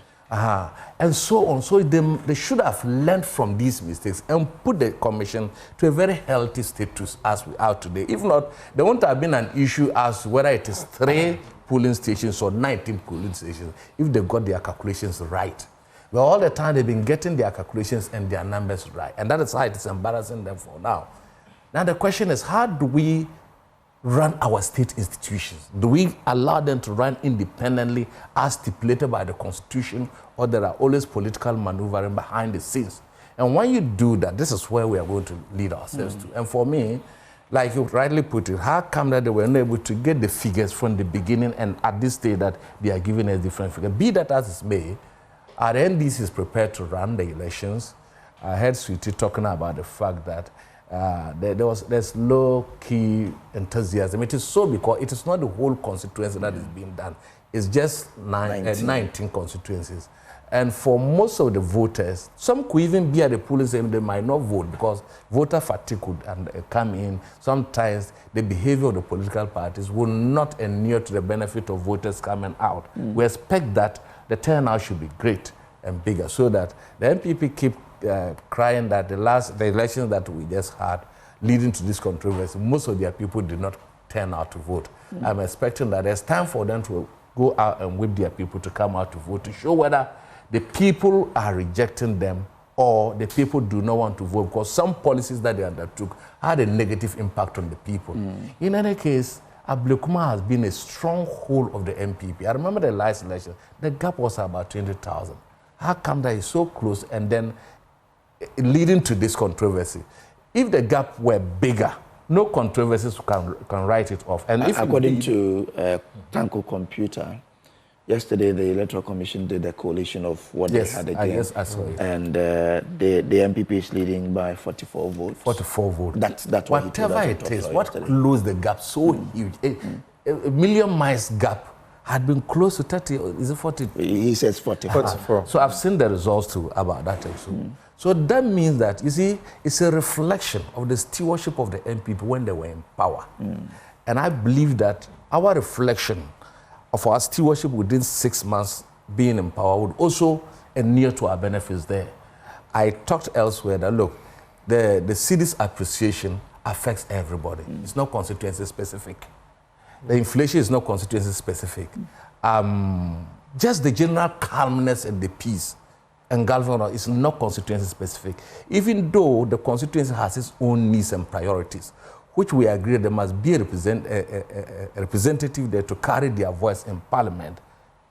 But the general atmosphere and the economic turnaround, people in Ablekuma have not been left out. And these are the issues they are going to look out to vote. Yesterday, unfortunately, I was listening, but this is a campaign message. One of them that said that Mahama wants to come to the second term. That's why he wants this vote. I said, if you are going out there to campaign for your votes, better get a message and tell the people why they should vote for you based on stewardship, based on what you've done over there. Because Ablekuma North has always been represented by the MPP. But you see, sometimes we take our strongholds for granted. We know that even if you put, like they say, if you put a goat and put a particular T-shirt on it, they'll win. And because of that, when the MPs come to Parliament, they do not even take into consideration the needs and wants of the people in the constituency. There are little things, building of a market, building of a, what do you call it, kindergarten, nursery, and so on. MPs can be able to do those things. Attending to the needs of the people will be something that is within their domain. How come that they've gone so low and that 19 polling stations are to be rerun this morning? At the end of the day, I just want a peaceful rerun. I want to see that the real voices and wishes of the people are represented in this rerun, and the right people is chosen to lead the people of Ablekuma. Prof has said this morning that the people, 6 months, they cannot have a leader. But Prof should have also told Saleh, 4 years, Prof, they were not having and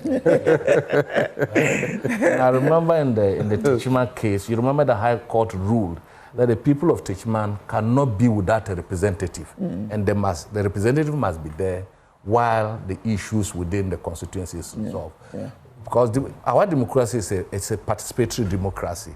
Everybody able and having a healthy mind who is to, there should not be obstacles put in the fellow's way of voting. And I urge all people, voters in Ablekuma North this morning, to come out and cast their vote. And by 6 o'clock, I know that they are going to cast their vote for the NDC candidate to go and soar up our numbers there so that we would be able to do much more things. If 6 months in government and Prof, the whole Prof is praising us for our 24-hour economy, I know that. Issue a caveat. I know. That is just part of it. But you see, just let me end before Prof. You know the 4 billion that we are talking about. Even if the 4 billion is sitting at the Bank of Ghana, the whole amount will not be released to the Secretariat. It will be released as it linked to the Ablekuma? No, I just want to put this thing there. It will be released as at when you meet certain criteria, just like one went for the IMF 3 billion. Not all the money was given to us. We're given some benchmarks to meet. As at when we meet the benchmarks, we'll be released, because history would have told us that if you give so much money to an institution, sometimes it is not effectively being used. But with the benchmarks, you want to do this, we're giving 100 million and so on. I agree with the oral. But like Sweetie said, it's going to take a lot of time, energy before you retrieve such an amount. But with the gold board coming into place and the fact that we are making so much from the export of small scale gold, they should be able to glean some money from them, be able to, because this is a very important descendant. Waste should be cut and then the money brought into ensuring the but I think, to be fair to government too, government says even though the entire project is going to cost 4 billion, government's contribution in there is it 10% of it? Less than 10%. Which is going to be around $400 million. But one thing I find intriguing about this whole policy is that there's the voter base in development. The 20,000 hectares of farmland. You know, it will cost $9 billion to put it. Yes. Yeah, $9 billion. So how the policymakers ended up, maybe they have to educate me to understand, ended up to say that the entire policy is going to cost 4 billion, when I have seen that the subset of the entire thing is 9 billion, is something I don't understand. Yes, I think the Minister for Finance will be doing the budget review in August. These things will be properly captured, that is one. Two, I've also seen that a research on the Palgo Dam, we can irrigate over 100,000 hectares by gravity, by the watering alone. And I think that, you see, it is a journey. A lot of us it's a journey. The 24 hours is a journey. It's not a one-stop project. It could take 10 years. And as at when you implement a project, you begin to see a lot of issues you have to streamline to ensure that the project comes to a success. Until we read that journey, the destination, it's going to be like that throughout. And I think that it should be supported by the total mobilization of the people of this country behind the policy. It is non-partisan. Whatever that we do to get, apart from the Volta, look at our front plains. Look at the Bulsa North, the Bulsa South, the overseas lands and so on. Look at areas like the Tumu Upper West. Tumu alone can give. I think we need to bring you to have a separate discussion on this. But let's Prof come in to take his bite on the Ablekuma North.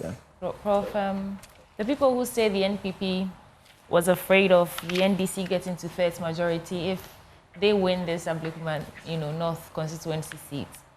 That's why they initially pulled out, and now that they've realized that nothing is stopping them from stopping the EC, they're back in the race. But I want to hear your reflections in terms of the information gap, the explanation that the EC has been given in terms of the U-turn that they did, whether or not it's a U-turn, I mean, for want of a better word, and the way the NPP handled this election, whether or not they've been fair to their own voters. First you tell them that we are out of this race. You go to court. The court says you don't have any valid reason to pull out of this election. And 2 days to the time, you say, okay, we are going door to door to campaign. Let's hear you on this. Well, the decision to boycott, I didn't come up with a decision, but we can still make reference and comment about that. A party decides that for this rerun election, we will not go. Now the candidate tells us, I will go. Today, we have seen a lot of the party's sympathizers that wish Ablekuma area, and they are there campaigning. That's yesterday. If you take a closer look at some of the statements by the leaders of the NPP party, the decision to boycott could stem from interconnected multiple factors. It could be political, it could be legal, it could be strategic. One, they want to tell us that there's a perceived legitimacy of the earlier victory that they chalked. So we won't go. It could also be stem out of the fact that we won the election already and we don't trust EC. So we'll not go. EC happens to be biased, so we'll not go again. It could be more of a strategic reason because they can't flip-flop. You can't say, I won't go, the next day you are there. It could be a strategic reason. I can't speak for them. But the point is that it's an election. And you must find so many strategies that you want to use to win it. Today they are there. You see, when you boycott, you risk ceding that seat to the NDC free. Okay, when you win that seat again, will that change the narrative in Parliament? Will it give you... sorry. Today, as for today, you have to forgive us. We'll be cutting you, regularly. Let's go on to the phone lines now and bring in the aide to Nana Ekuafrie, who is the MPP's parliamentary candidate for the Ablekuma North Constituency. Chief, thank you for joining us here. Since the process started till now, what has been it for you and your camp? Good morning to your listeners and your viewers as well. For us in the NPP, I think we are poised. We do not agree with the electoral position of this accident that instead of instantly death, which is sheet witness police, so that the you'd have to forgive me, but if you can reposition yourself, I'll appreciate it. Your line keeps breaking. Okay, so let's give it a try and see if it's working now. Hello, Chief. Hello, I'm here. Yeah, so let's try it again and see if the line is working now. Hello, good morning. Is it okay now? Yeah, let's give it a try. Yeah, okay. So as I was saying, we in the NPP, we are poised and ready to contest in this election.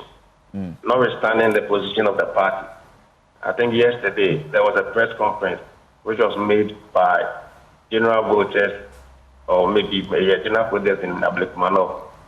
And they made a clearing that for them they went to vote for honorable for election. So they are able to come out as they have fought on Tiago.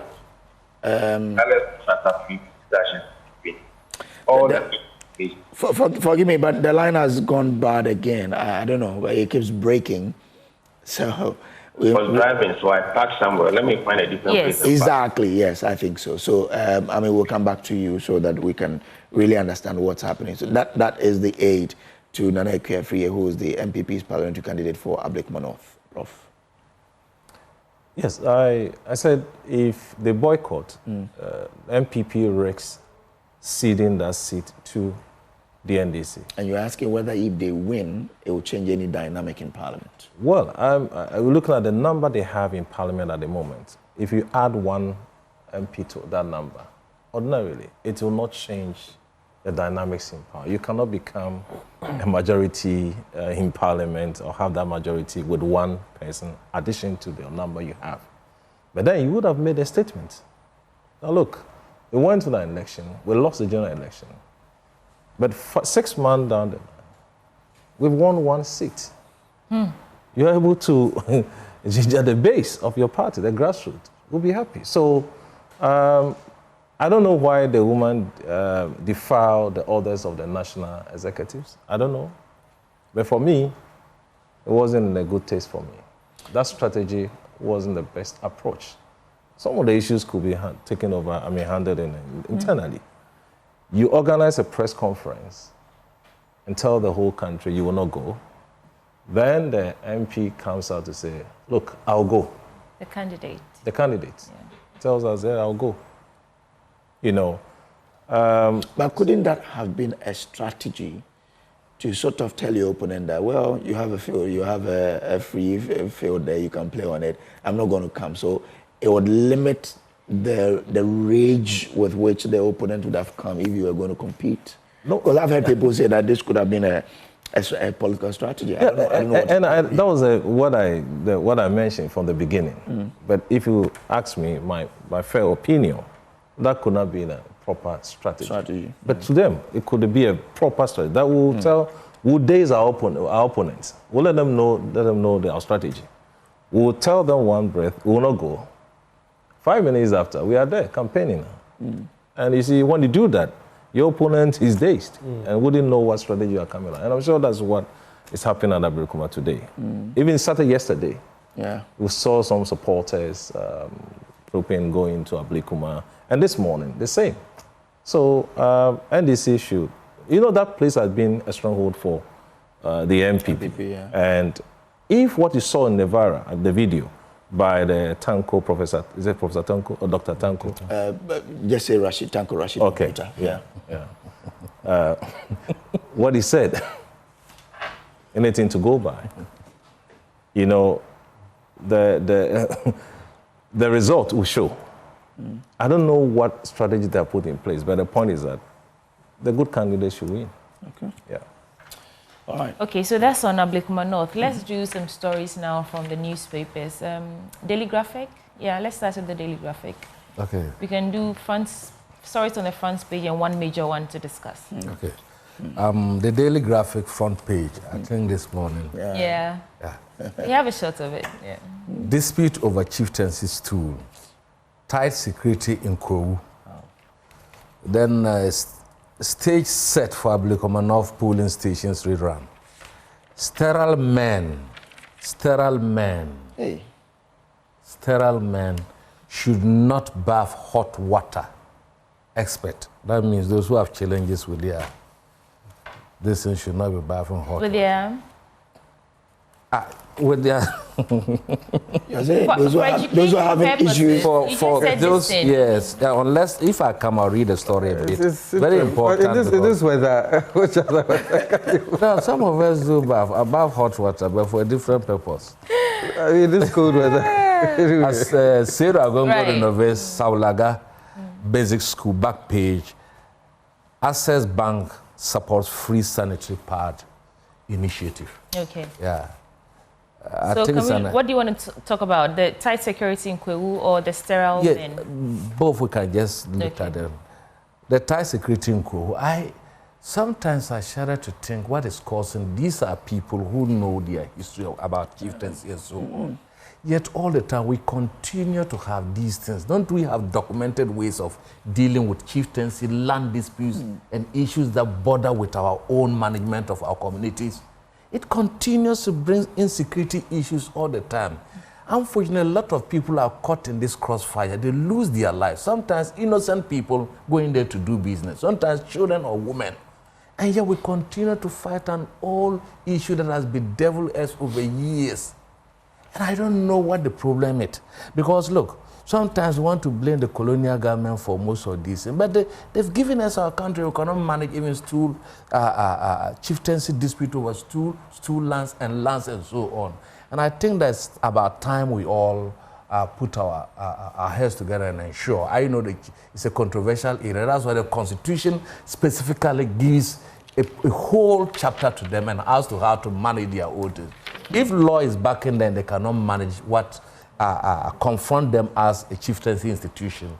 Then maybe at some point in time, the country might have to discuss as to what should happen. But the security issues under the chieftaincy and the lands and so on is creating a huge problem in this country. We'll come back to you. Let's go to Ablekuma North now, because we've been joined by the Deputy Director of Elections and IT of the NDC, Tanko Rashid Computer. I'm grateful to you, sir, for joining us here. I guess you are in Ablekuma North now. What's happening? Hello? Tango, I can hear you. Can you hear me? Did you hear my question? Yes. So I'm currently in Ablekuma North. Things are going on well. It's very smooth. It started smoothly. Okay. Security is solid on the ground. The electors are all here. We did our best to whip up interest to make sure that come a much space for the NDC candidate, the Wabana. Of course, the week of change been and it continues unabated. Blue and make sure that the right is better, and that is going to. Looks like the line would not be helping us today. But how many polling stations have you been to so far? So far, we've visited about, in fact, there are 19 polling stations we are dealing with. So far, we've covered about 10 so far. Okay. I had some issues with the EC this morning, needed to clarify before we proceed. Things are going on well, very smooth. But I can assure you, although it's early days yet, but I can assure you that the election is it will go on successful. Okay. You say you have issues with the EC you want to clarify before you go on. What kind of issues? Well, it has to do with the collation center. I mean, yesterday we discussed it, that we will use the original office as the collation center. But this morning, I saw one of your sister stations portal in another center at the top itself. And so I didn't verify it, but it turned out the right. I mean, we still mean the regional head office as the collation center for state. That's needed. Oh, okay. So you've now clarified that it's still going to happen at the regional office in terms of collation. That is it. That is where the collation will be done. Okay. When we spoke to our reporter at one polling station, I think that was the DVLA polling station in Awoshi. As of the time we were speaking to him, only 3 out of 613 had come to cast their votes. What is it like from the 10 polling stations that you've been to? Yes, the numbers are trickling in. That's why I said the hours. We are still in the early hours of the election. The numbers are trickling in. It will whip up around midday. That's the time the numbers will start coming. You know, it's a cosmopolitan area, especially that North cosmopolitan area. Most the voters not that the way they got to us, and it has a market around there. Some of them are market. They're not from that area. They just advantage of the rate. So we have the way out of yesterday tracking of them. And they are not area. They are seeing some different place, and then they are although they are that place. And so it takes time for them to get there. They know morning traffic and all that. Okay. You were telling us yesterday that collation of the ballot in the last election have been done by the EC. Do you still have the figures with you? Yes. We participated in the collation of the results. We collated 262 polling stations yesterday. Interestingly, the NPP also participated. They are very anxious for this at the group of people. They were, the collation together, and then we ended up with 2,512 for the end. And then, Tanko, forgive me, but the line keeps breaking. Give me the figure again. You said the NDC and NPP go how many? Yeah, the NPP had 32,512. Okay. Then the NDC, we also had 32,464. So we have a difference of 48. 462 or 452, 454? It's 32,464. Oh, 64. Okay. 64. Okay. So we have a difference of 48. Oh, 48 rather. Okay. 48. Okay. So it negates the propaganda of NPP that they were leading some 400 and some phantom 400 votes. Yeah. They don't have that kind of figure. They don't have it.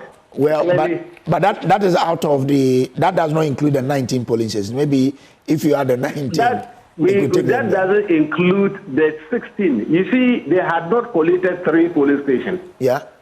So we took out the 16, and when we put the 16 figures together for NDC and NPP, they didn't come close to that 400 they are talking about. Okay. Okay. And we did the collation yesterday, and they were very much, everybody was satisfied. They came with some difference of 500 they were looking at, and it turned out that they didn't have this kind of figure. And so that tells you that Ablekuma North cannot be a stronghold of NPP. It's just that they were doing something funny that we didn't know, and today it won't play out. But isn't the 2024 election an outlier, if you want to base on that to say it has never been their stronghold? Well, I am saying that if you look at the 2024 election, there were about 20 or more constituencies the NDC flipped. If you look at from 1996 to 2024, we've never won such constituencies. Yeah. But in 2024, we flipped them. It tells you that the NPP currently cannot hold on to a constituency that's their stronghold. Because those constituencies, we could look at Dominic Abenya. We flipped it.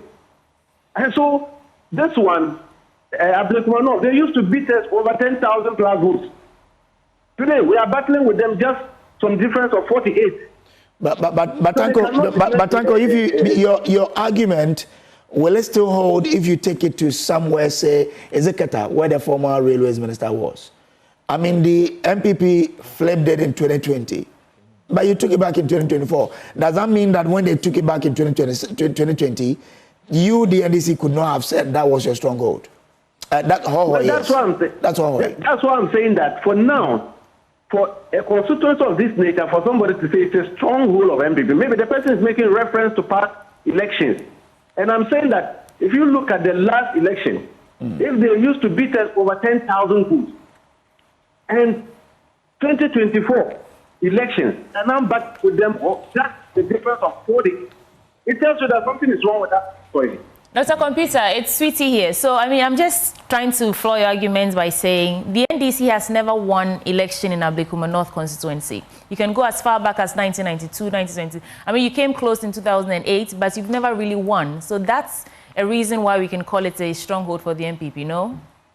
That's why I'm saying that in 2024, we had similar constituencies, about 20 of them. We've never won in those constituencies, but we flipped them. That tells you that we did something extraordinary in 2024 to flip those constituencies. And that is why Ablekuma North was being flipped. But because of the problems we had, that's why we had to do this rerun. Otherwise, it would have been in the basket of NDC. Okay. We shouldn't have gone for this rerun. Okay. That is what I'm talking about. Out of curiosity, did the NPP's earlier decision to boycott the election do anything for your campaign in that constituency? In the 19 polling stations, when they first pulled out of the election, did that strategy or that decision, did they do anything to help your campaign?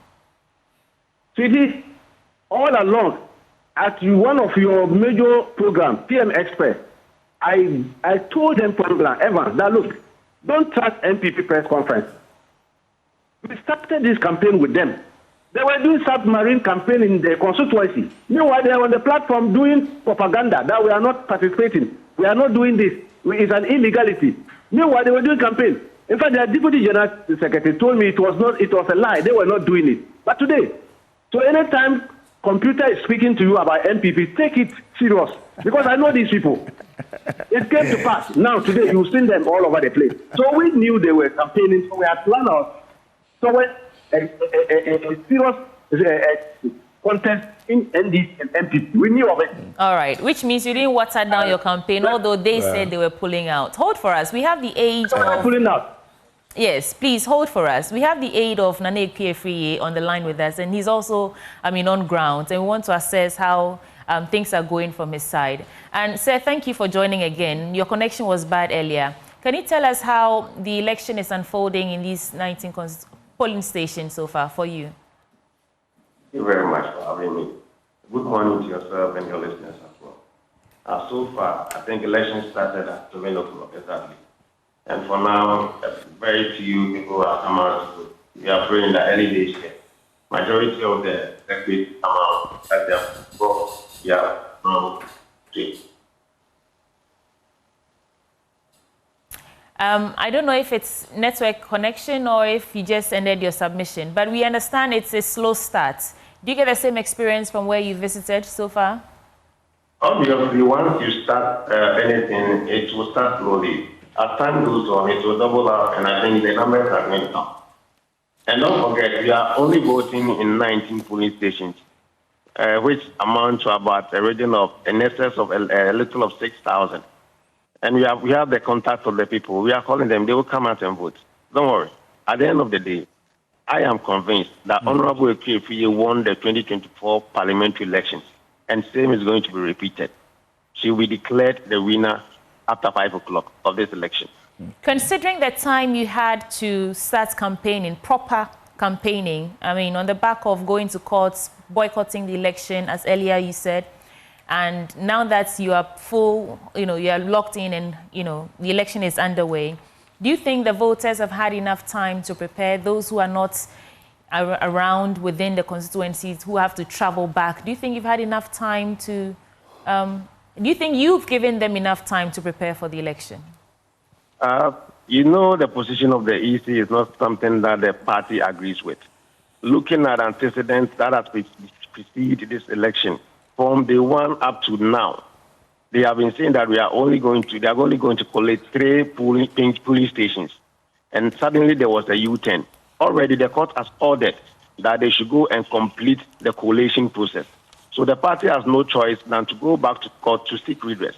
When we went to court, the court declined on our intention to hold on with the election. We have no choice. The party has taken its position. Yesterday, there was several press conferences which was organized and made on behalf of Honorable Ekwe-Afriye through the general electorate in Ablekuma North.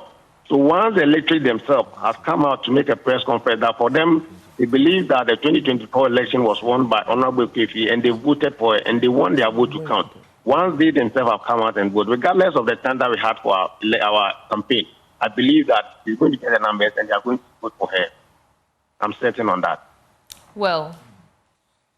Okay, so let's see how this goes. But where is your candidate and how is she doing? Oh, she's fine. She's fine. She's fine. She's fine. She's a high-spirited woman. She's fine. Whatever she's gone through, she's given up everything to God. And I know that the good Lord, who has seen her through for the past 7 months, is going to deliver for her today after 5 o'clock, and she'll be declared as a winner. But where is she now? She's equally going around ensuring that whatever logistics that needed to be provided for our polling agents and our canvassers and whoever needs to come out and vote, she's also equally augmenting in that process. We understand you have support from constituencies across the country who have come to support the MPP in this election. Yes, personally myself, yesterday I saw Honorable Asenso Boache, I saw Honorable Kennedy Japon himself, I saw Ahmed Shaibu, I saw a host of NPP, in fact, all the ladies in the NPP parliamentary caucus. visited her yesterday in her office to give her support. Honorable Boyin Edu of Okoikrom personally came down to campaign in the constituency. So she has the support of the entire NPP fraternity. And I believe that by the grace of God, after 5 o'clock, she will be declared the winner of the 2024 election that has protracted to now. Okay. Let's see how that goes. But we understand that you are there from the vote that they've collected so far, you are leading by only 48 votes. Are you aware of that?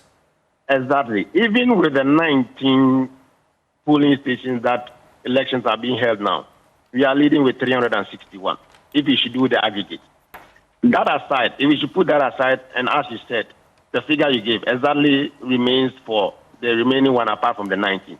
So we are poised. We believe that we won this election. And I'm surprised on how Honorable Tanko Computer was all over speaking to this issue. He was not here during the 2024 presidential and parliamentary election. I was here, and I can speak to the issue that happened. He only talks of reports. So please, I think you should just put his argument aside and just pray that at the end of the day, the police will provide their security. Anybody who intends to cause mayhem will be dealt with. Let election flow so that at least our democracy will be guarded. Okay, all right. Chief, we are grateful to you for joining us here. We'll be coming to you when the need arises. So that is the aid to the parliamentary candidate of the NPP, Nana Ekwe-Friye. Well, I think all we eyes. have Dr. Computer on. Okay. Give us your final word. I mean, of course, you're busy and you're monitoring the election, and you say you are very hopeful you're winning. So what's the final word before we let you go? Well, I can assure you that we are going to win the election. Everything is on course. We've done our work as of yesterday, and today the wind of change is coming to Ablekuma North. They need development. I mean, this is what they are telling us. And they've been with MPP for all this while. When you see the road networks in the constituency, terrible. Nothing is working in that constituency. And so they need a change. Okay. I mean, if I continue to be eating one soup, when your life is not changing, you better change. All right. And that's why they change in 2024. So they need to continue the change, and they will conclude the change today. And that is what is going to happen. All right. Thank you, Dr. But just before Doc, I understand with what is happening in Ablekuma North, your stance on changing the EC has now softened, right? Is that true? Change what DC? Yes. The EC commissioners. You now think that they should continue. Well, today is for Ablekuma North. Let's deal with Ablekuma North. After we are done with it, we can talk about this. Okay. Thank you, Rashi Computer. I'm grateful to you for joining us. Okay. All right. Yes. Computer is part of it. Yeah. So Tanko Rashi Computer. Something. He used to be Dr. Oh, hold on for that. We'll come to it. Yeah? Let's stay with.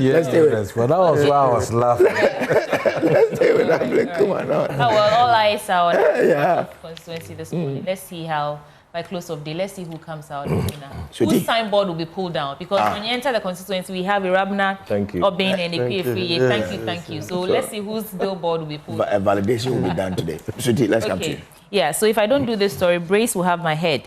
And there's an interesting story here. You know, I think a week or so ago, we brought a story about a story about how Inspired by Wicom is helping people who are interested in the agribusiness but do not really understand what goes into it. So they're educating people, giving them the necessary tools to get into it. And now we know that the first cohort of the Inspired by Wicom were hosted by FVV Foods Factory and in Akuse. And I just want to give you a bit of detail. So the patrons who were participants of this agriculture and agribusiness lending course for staff of financial institutions were hosted at a factory of FVV Foods, producers of FVV rice, chicken in Akuse, where they were taken through the realities of Ghana's agriculture and what it takes for one to succeed in the sector by specialists of New Age Agri Solutions Limited. So that's what they are about. And if you're interested in learning more about agriculture, and if you want to go into that field, but you aren't sure what it will take from you, I think you should look to Inspire by Wicom. They have the solution for you. And I think, like we always say, agriculture is the backbone of the economy. And so when young people are trooping into that sector, it does a lot for us, on a national level. So congratulations to them. And let's see how they turn the narrative when they come out of this training program. Yeah. Okay. So the point is that, and a lawyer, if you have interest in agriculture, a lot of it people don't know where to begin. And people also have some myths about the agric. We all know the agric is quite, it's capital intensive, it's quite risky, but some people have gotten it right. So how do you also get it right? And that's why this, I think, is a good project, such that people will be teamed with or will be paired with people who've done it, so they sort of tell you how to get it right and how not to get it right. Maybe that could help save farming or make it better in this. I think it's an excellent idea. It's an excellent idea. And, it ties in with the government's current policy regarding agric and agri-business. Because we all know that food is the foundation of every society. If you look throughout history, from the Fertile Crescent and all those places, it is when a society is able to get food security, then everything follows from there. And it is an excellent idea. I, for example, where I am, we do a bit of backyard farming. And, that's yes, good. And unfortunately for me, it's my wife who knows her way around it. I even though agric was one of my favorite subjects in secondary school and primary, when it comes to how it works on the ground, I can't claim to know much. So I suppose this is an excellent idea. It reminds me of those days in our Greek studies where we had what you call the husbandry officers and other people who were the experts. So this is wonderful. This is like a hands-on approach to agric, people who will help you through it. And I'm even inspired to maybe engage one or two of them regarding my backyard farming. And if I decide to even go large scale, and I know a lot of people who are into large scale farming, but they only own the farms and don't know much about it and are very busy, even legal practitioners. I know a lot of legal practitioners who are into agric, but they don't know much. And sometimes they complain that, oh, I was ripped off here, this happened, this. When you have these weak people, they can even visit the law firms, the lawyers in agric, and then show them the ropes so that they don't make losses in agric. It's an excellent idea. Maybe the lawyers can also be part of the Inspired by WeCom. You can be part of the cohort. I would love it. I would love to. Mr. From where you are coming from, you are the food basket of the country. If you look at what WeCom is doing, how can it be made better, really? Oh, I think it can be made better. In fact, money from agric is untainted money. It's green money. No one can hold you for corruption on anything at all. Like he said, look, the real sector feeds the economy. And our backyard gardens play a very important role in our program. The big mechanized farming is for exports. They do not really feed the population, like the peasant farming and the backyard. But some to do, because if you look at the every foods like this, what they do, the rice are grown on large scale farms, but they produce the rice and they are all sold in Ghana. And depend on the area you want to tackle. People also target the export marketers, which is not bad in any case. You see, what they are doing must be replicated, and we must take it seriously as a country. He talked about backyard garden, and I've often juxtaposed that with non-traditional exports. Non-traditional exports yielded this country $4 billion 2023. It is estimated that in the next 5 years, it's going to give us $25 billion. So it is worth its weight in gold and worth more, and it's green. So we don't destroy the environment, we go and then it is the best. Like he said, when I was in San Mama, my wife used to do a lot of farming. He was a banker, but he was doing a lot of farming, including the rearing of guinea fowls and so on. I was not fixated on that. But when I was younger in secondary school, we did a lot of farming. But our farming was basically for consumption purposes. Agric and agri-processing, it's not the way to go. Oh, yes. And we must commend them. We must ensure that it is replicated. Look, where you can put much more resources to generate, it can pay itself off. We have to begin to support. And we look at the 24-hour economy. Prof was telling me that when you read the Greek aspect of it, when we implement that, we are good to go. And it will, most of the imports that we are going to embark on and so on will be dealt with locally and to support export drive. It will support the local consumption, apart from the nutritional aspect, because most of these things are done on organic as compared to the GMOs. And when you export organic farm produce and agri-produce outside, you make much more money.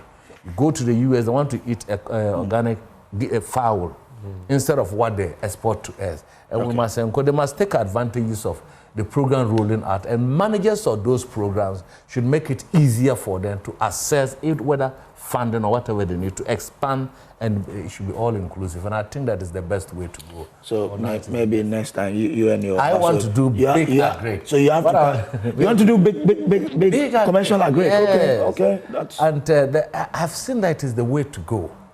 It is the way to go because it now yields better. When we were younger, agri used not to yield so much. We're mostly for consumption. Then our parents would say it means that you have to go for inspired by Wecom. I have to go. I will get a content. Then I want to encourage my children to embark on it so well. And that it is the only way to save our economy from where we are now. No any other way. Not gold, not oil, and not silver. So exactly. Thank you very much, sir. But before Prof comes in, let's go to Ablekuma North again. James Aveji is joining us now. James, where are you now, and what's the latest?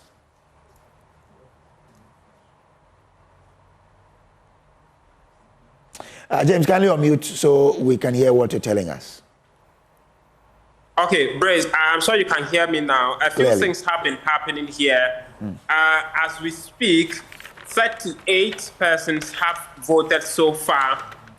The one you see there trying to go and vote will be the 39th, 40th person to vote at this particular polling station. Earlier, we were thinking it would be a slow start, but an hour into the voting process with 40 people voting so far, it looks like things are picking up here at the DVLA polling station in Ablekuma North Constituency at Awoshi.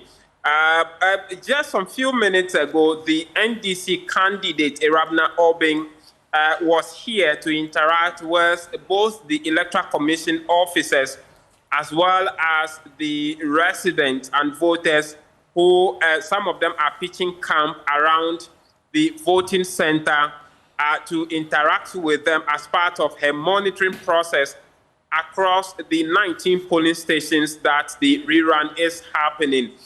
We tried to interact with her, but she will not speak to the media. But the MC, the Dean of MC, who met...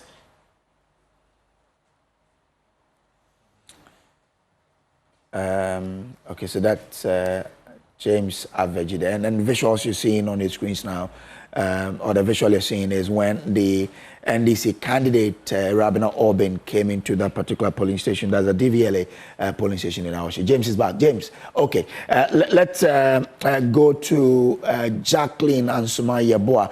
Jacqueline, where are you and what can you report? Currently, I'm at the Methodist Church of Dorko. Initially, last year during the election, this very place was the collation center, but we are not privy to that information yet, if this place would be used as a collation center for this particular rerun. But then this polling station is expected to have 464 voters. As I'm speaking to you right now, roughly around 27 people have moved in to vote so far. As you can see behind me, we have a couple of voters also coming in to cast their vote. So that is the situation here. I've been to a couple of others, but when we talk about the voter turnout today, we haven't seen massive queues like what we saw in 2024, December 7th. What we see is that people keep coming in here bit by bit, ones and twos. Some would even come, make inquiries and check even if their name is there. Wouldn't vote and say that probably they'll come in later on during the day to come in and vote. So that has been the situation here. But what I also notice is that security is very tight, especially in this particular polling station. I don't know, because it has the huge numbers here, 464 voters that are expected here. I see a lot more. You can see some of them up, a lot of them down. I see them surrounding the whole polling station. I'm also picking up information that the MPP parliamentary candidate is on the move now. She some few minutes ago, speaking with her team, they are currently at Radiant Way. They are expected to move closer here. I'm hoping to engage her and the team as to how the rounds has been so far. So that is all that we can get currently at the Methodist Church here at Odorko 1. Okay, all right, Jacqueline, thank you very much. What we've been told by Tanko Computer Rashid is that the coalition will be at the EC's regional head office. So that is Jacqueline, thank you. Let's go back to DVLA polling station in Awoshi, where James Aveji is standing by. James, you were saying something.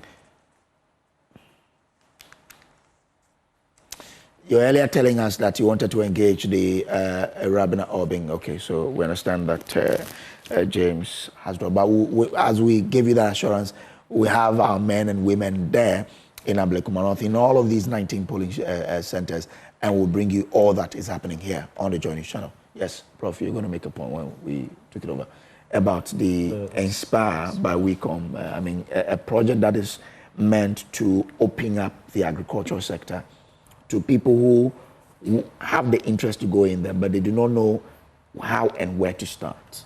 This is like a guiding path for you to get it right in the agricultural sector, because it is capital intensive. You can't go in there and waste that money. So this project, as I read it, is to help people make the right decisions and get it right in the agricultural sector.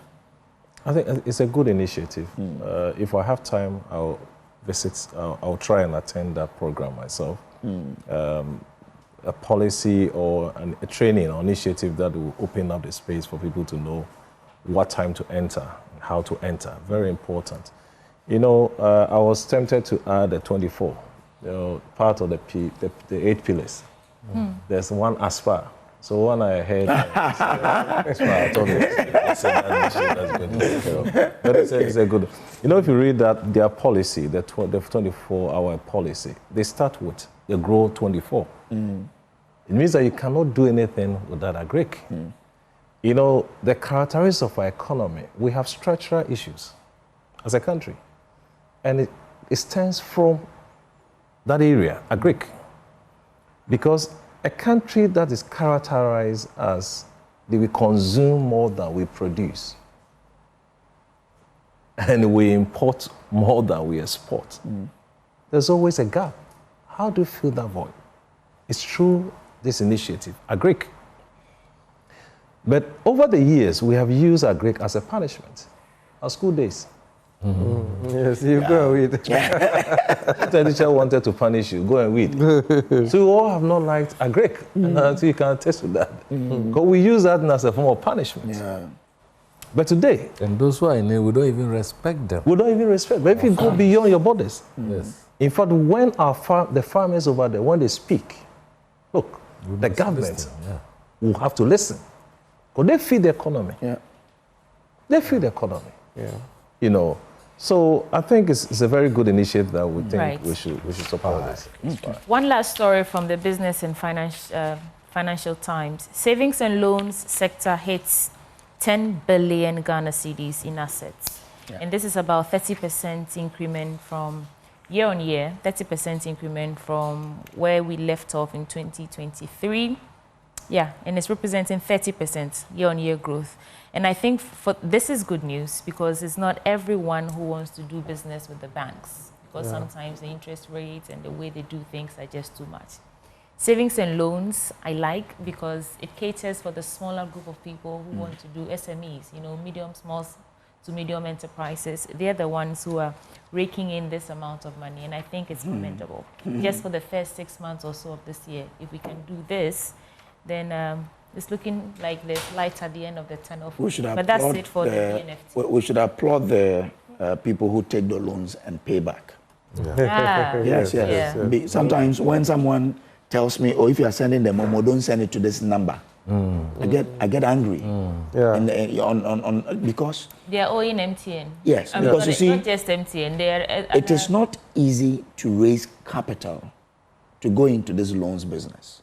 So if you take someone's money and you decide not to pay, you are killing someone's father, you are killing someone's son or daughter, because in the end, if the company suffers, you have caused a company to collapse, loss of jobs. So those who take loans and pay back, we should applaud them, because it's not easy at all to run a loans company. Someone takes the money and says, I won't pay. It's not good.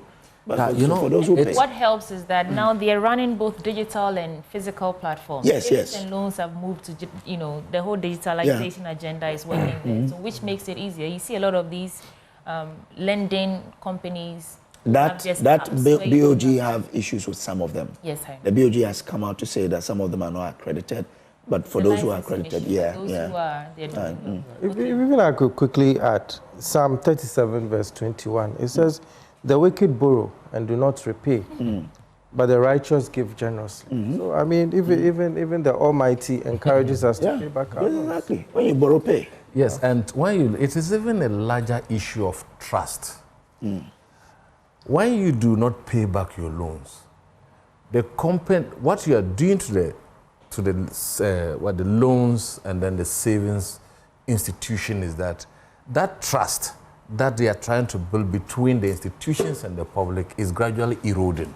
Some other genuine people who would otherwise want to borrow now go in to borrow, and they tighten the processes of taking the loan. So by your non-payment, you are creating problems to otherwise genuine people who have got good plans to be able to use this plans. And I think that is a good deal.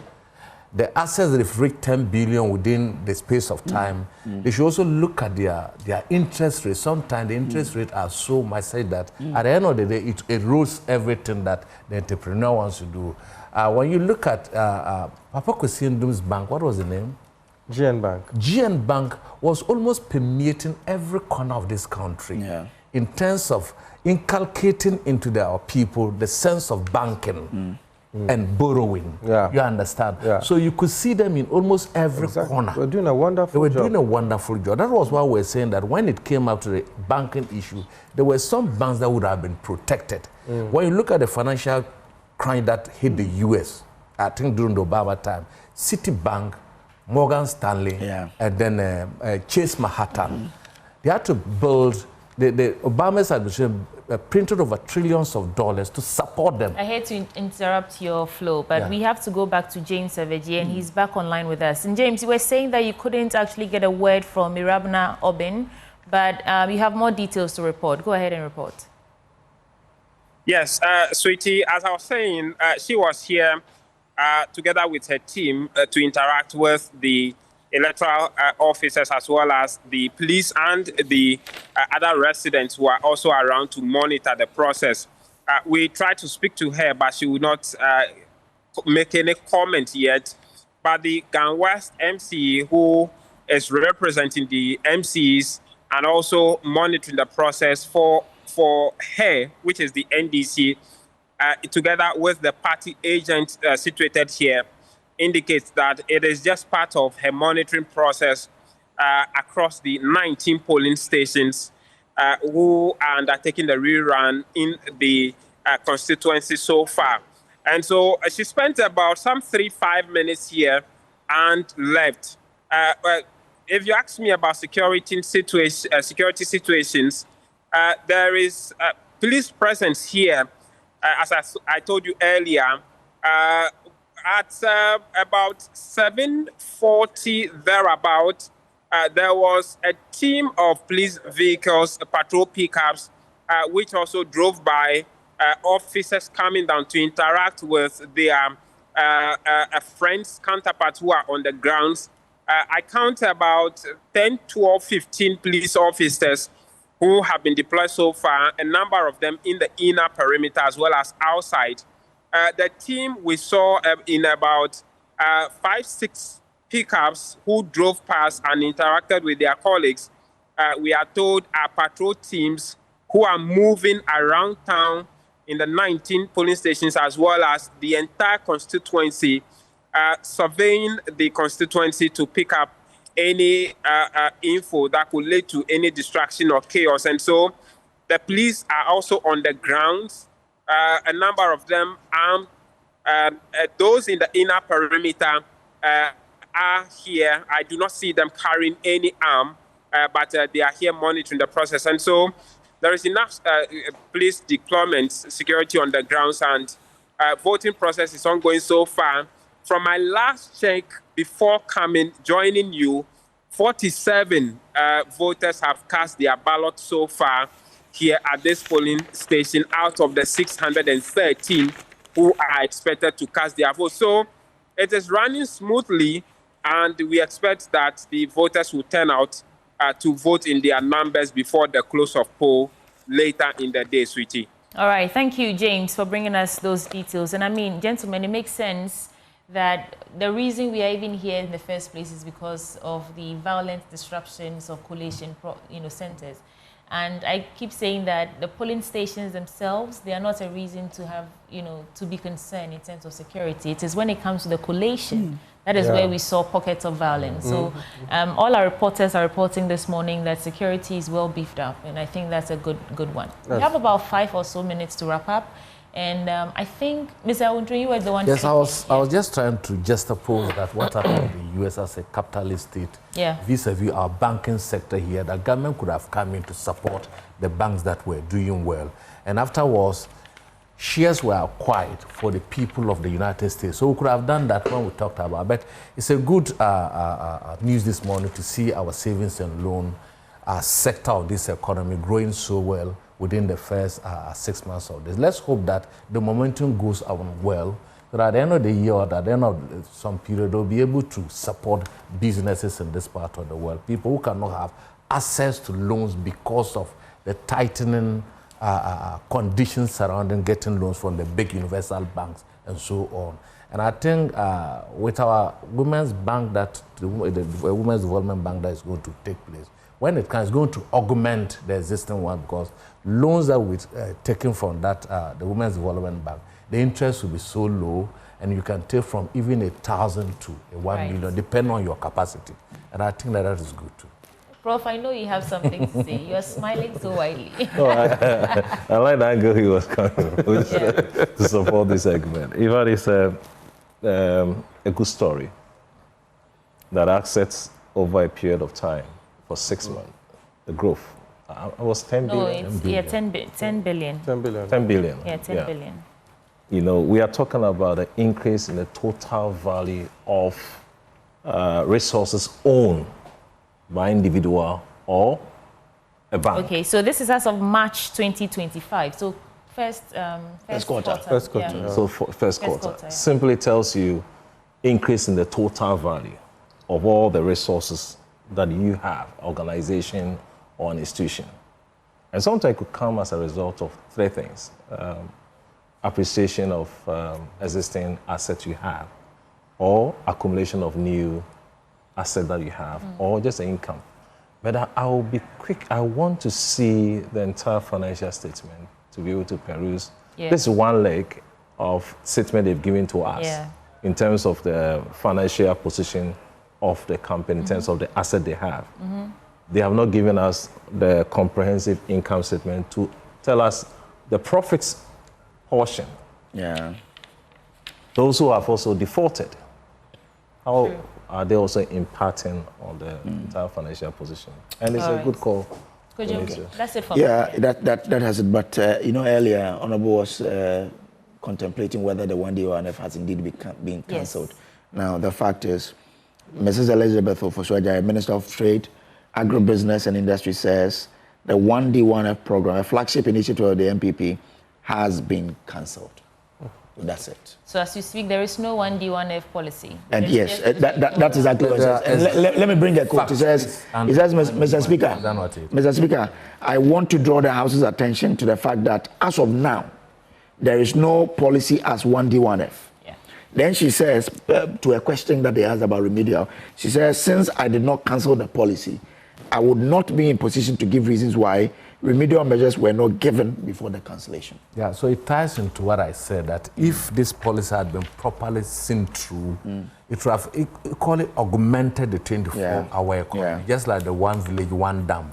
Or like this one we're talking about, Inspire Agric and so on. So that was it, just to say that has been cancelled. Thank you very much. So that's it. That's how we wrap up the news review segment. Thanks to Professor Isaac Body, Dean, Accounting and Finance, UPSA, to Kwame, I got it right, Kwame Botio, General Secretary of the CPP and a lawyer, Honorable Timothy Atabuade Awunterim. Is that it? Yes, okay. Got it. Former MP, Busa North Constituency. We'll take a break here. We'll be back with more on the AM show.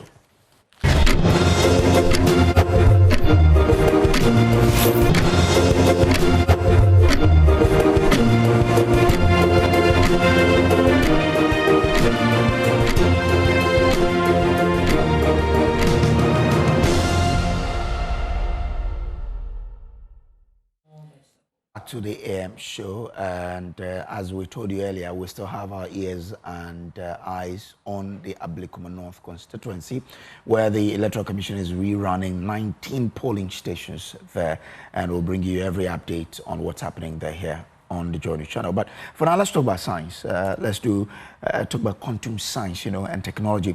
There is a public lecture coming up in that regard, and I've been privileged to have in the studio Dr. Prince Korea Osei. He's Center President, AIMS Ghana, and Director, Quantum Leap Africa. Good morning to you, sir, and welcome. Thank you, sir. Ah, you must be brilliant, huh? Because quantum there is not easy. You should be very good in physics. Well, let's talk about this whole, quantum science and technology. When we say quantum science and technology, what are we talking about? Okay, let me just start by saying that quantum is just the description of the smallest entity or unit of any physical property, be it matter or energy. And quantum theory is actually a theory for the microscopic world. So a theory that describes electrons and atoms and subatomic particles. But what is important is that it is that theory that has led to things like semiconductors and our computers that we are using now. And today, it is actually leading us to an amazing technology that will impact fields in sensing and communication and in computing. Amazing technology, you say? Is that what you said? Yes. What is that amazing technology then? So today we are able to harness the power of these elementary particles to build technology. And in actual fact, so potentially we are able to build a computer that is far more powerful than the computers we have now, which have reached their limit and are not able to do some tasks that we expect them to do. And the impact of this, for example, in areas of drug discovery, modeling of and predicting climate, and other areas, the current computers that we have reached their limit and are not able to give us the precision and solve the problems that we are able to, we need to be solved.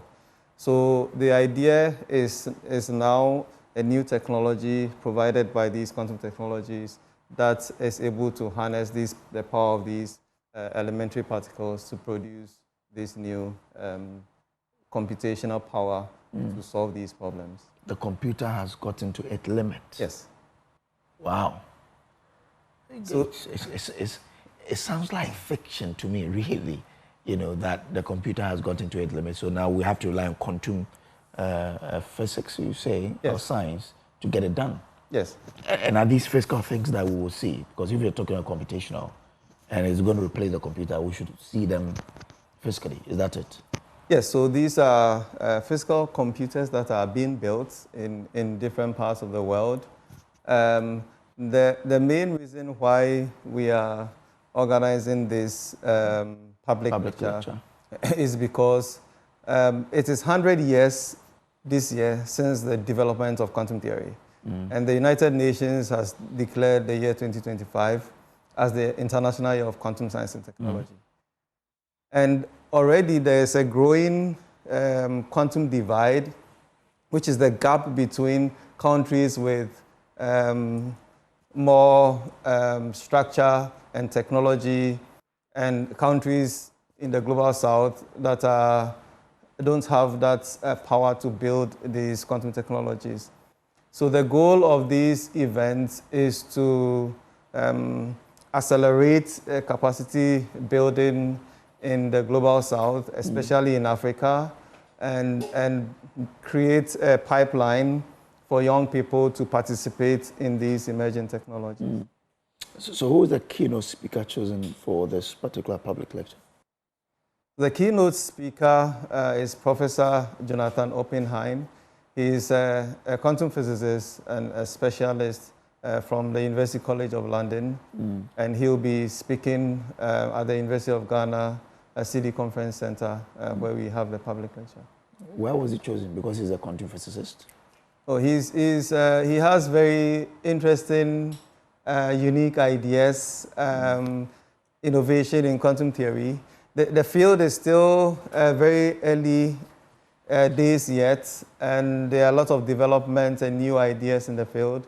And he's one of the leading experts with innovative ideas in the field, and also able to inspire young people to participate and pursue careers in the field. And the event is happening today? Yes, the event is happening today at 2 p.m. at the CD Conference Center, University of Ghana. Professor Oppenheim will be speaking on the title, Our Quantum Future. You've mentioned that, in fact, quantum is the next big thing because computers have reached their limit. But, I mean, why that theme, and what should we, those who will be coming there, expect to take away from this lecture? So let me start with a quote from the founder of AIMS, Professor Neil Turok. He said, "We are analog beings, we live in a digital world, and we are facing a quantum future."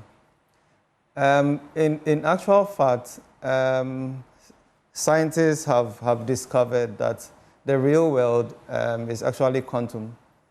And potentially, currently there's a whole big quantum economy with over $40 billion, which is projected to hit over $100 billion by 2040. And this is a huge economy, new economy, that provides opportunity for young people. At AIMS, we believe that the future of science is in the youth of Africa, and our goal is to prepare the young people in Africa to be able to secure their future jobs. So we believe that if you think AI has been disruptive and revolutionary, then wait till you see quantum.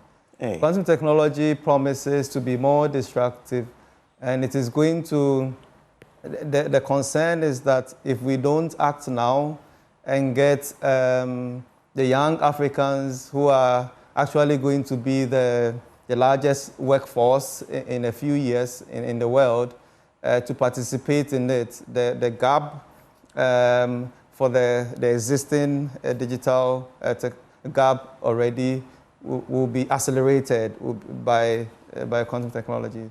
So we need to act, and we are doing a lot of capacity building and training, and also advocacy to get African governments to invest in these kind of technologies.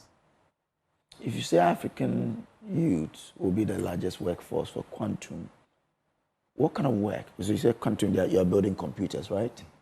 What should we expect to be that work that African youth will be doing when quantum really takes off?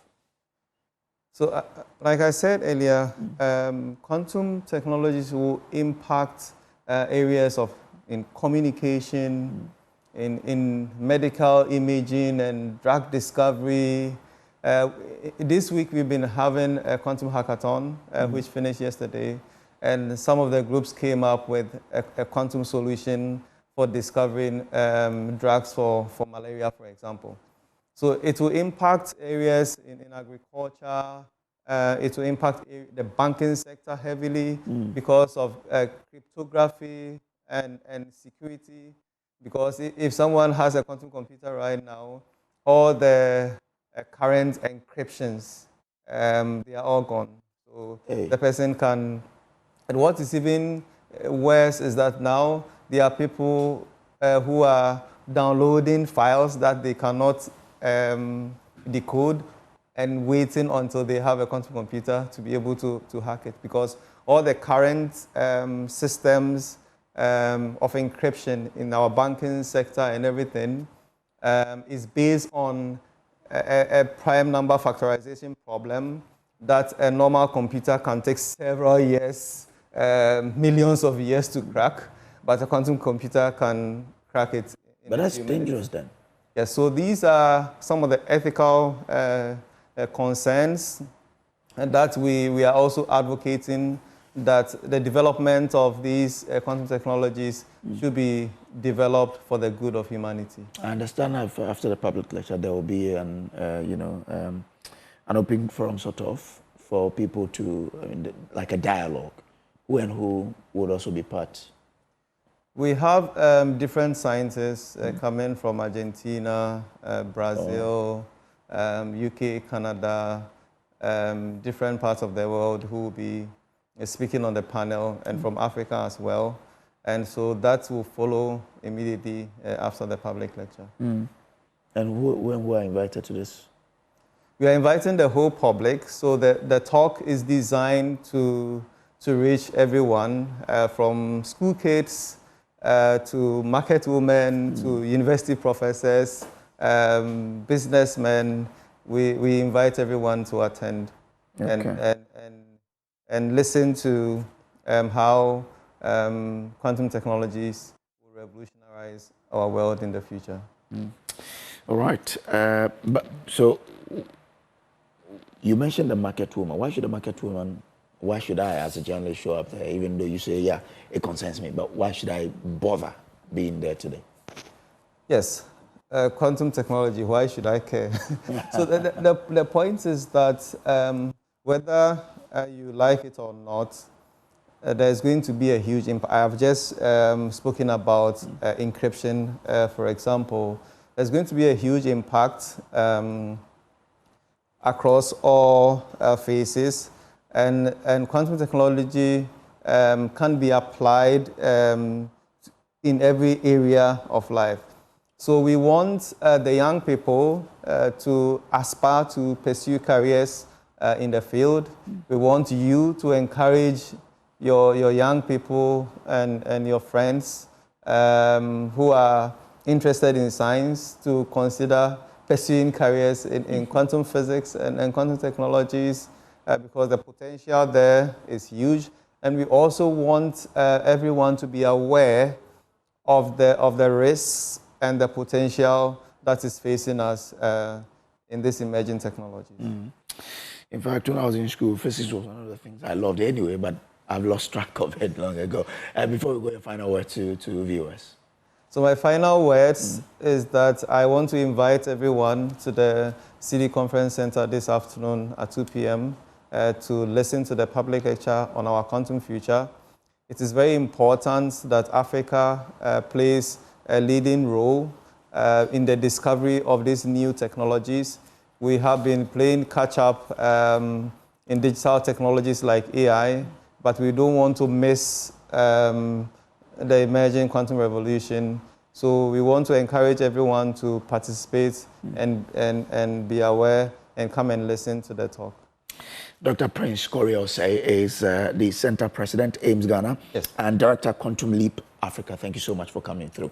Well, that's it here for this segment, but this is still the AM show. We will take a break. When we return, we'll take you to Ablekuma North, because today the Electoral Commission is rerunning 19 polling stations there in that particular constituency. We're expecting around 6,000 voters to partake in this. We took you around earlier where you saw that some people had already cast their vote. Both candidates, we understand, are patrolling these polling centers, and we'll take you there to let you in on what exactly is happening there. Our men and women are on standby here on your election headquarters. Stay with us.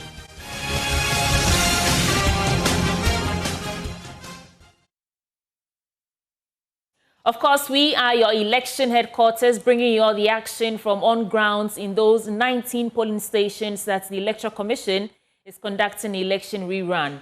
And Jacqueline Ansomayabwa is on grounds for us. She has been since this morning, and she still has some updates to report to us. Jackie, what can you report to us at this moment?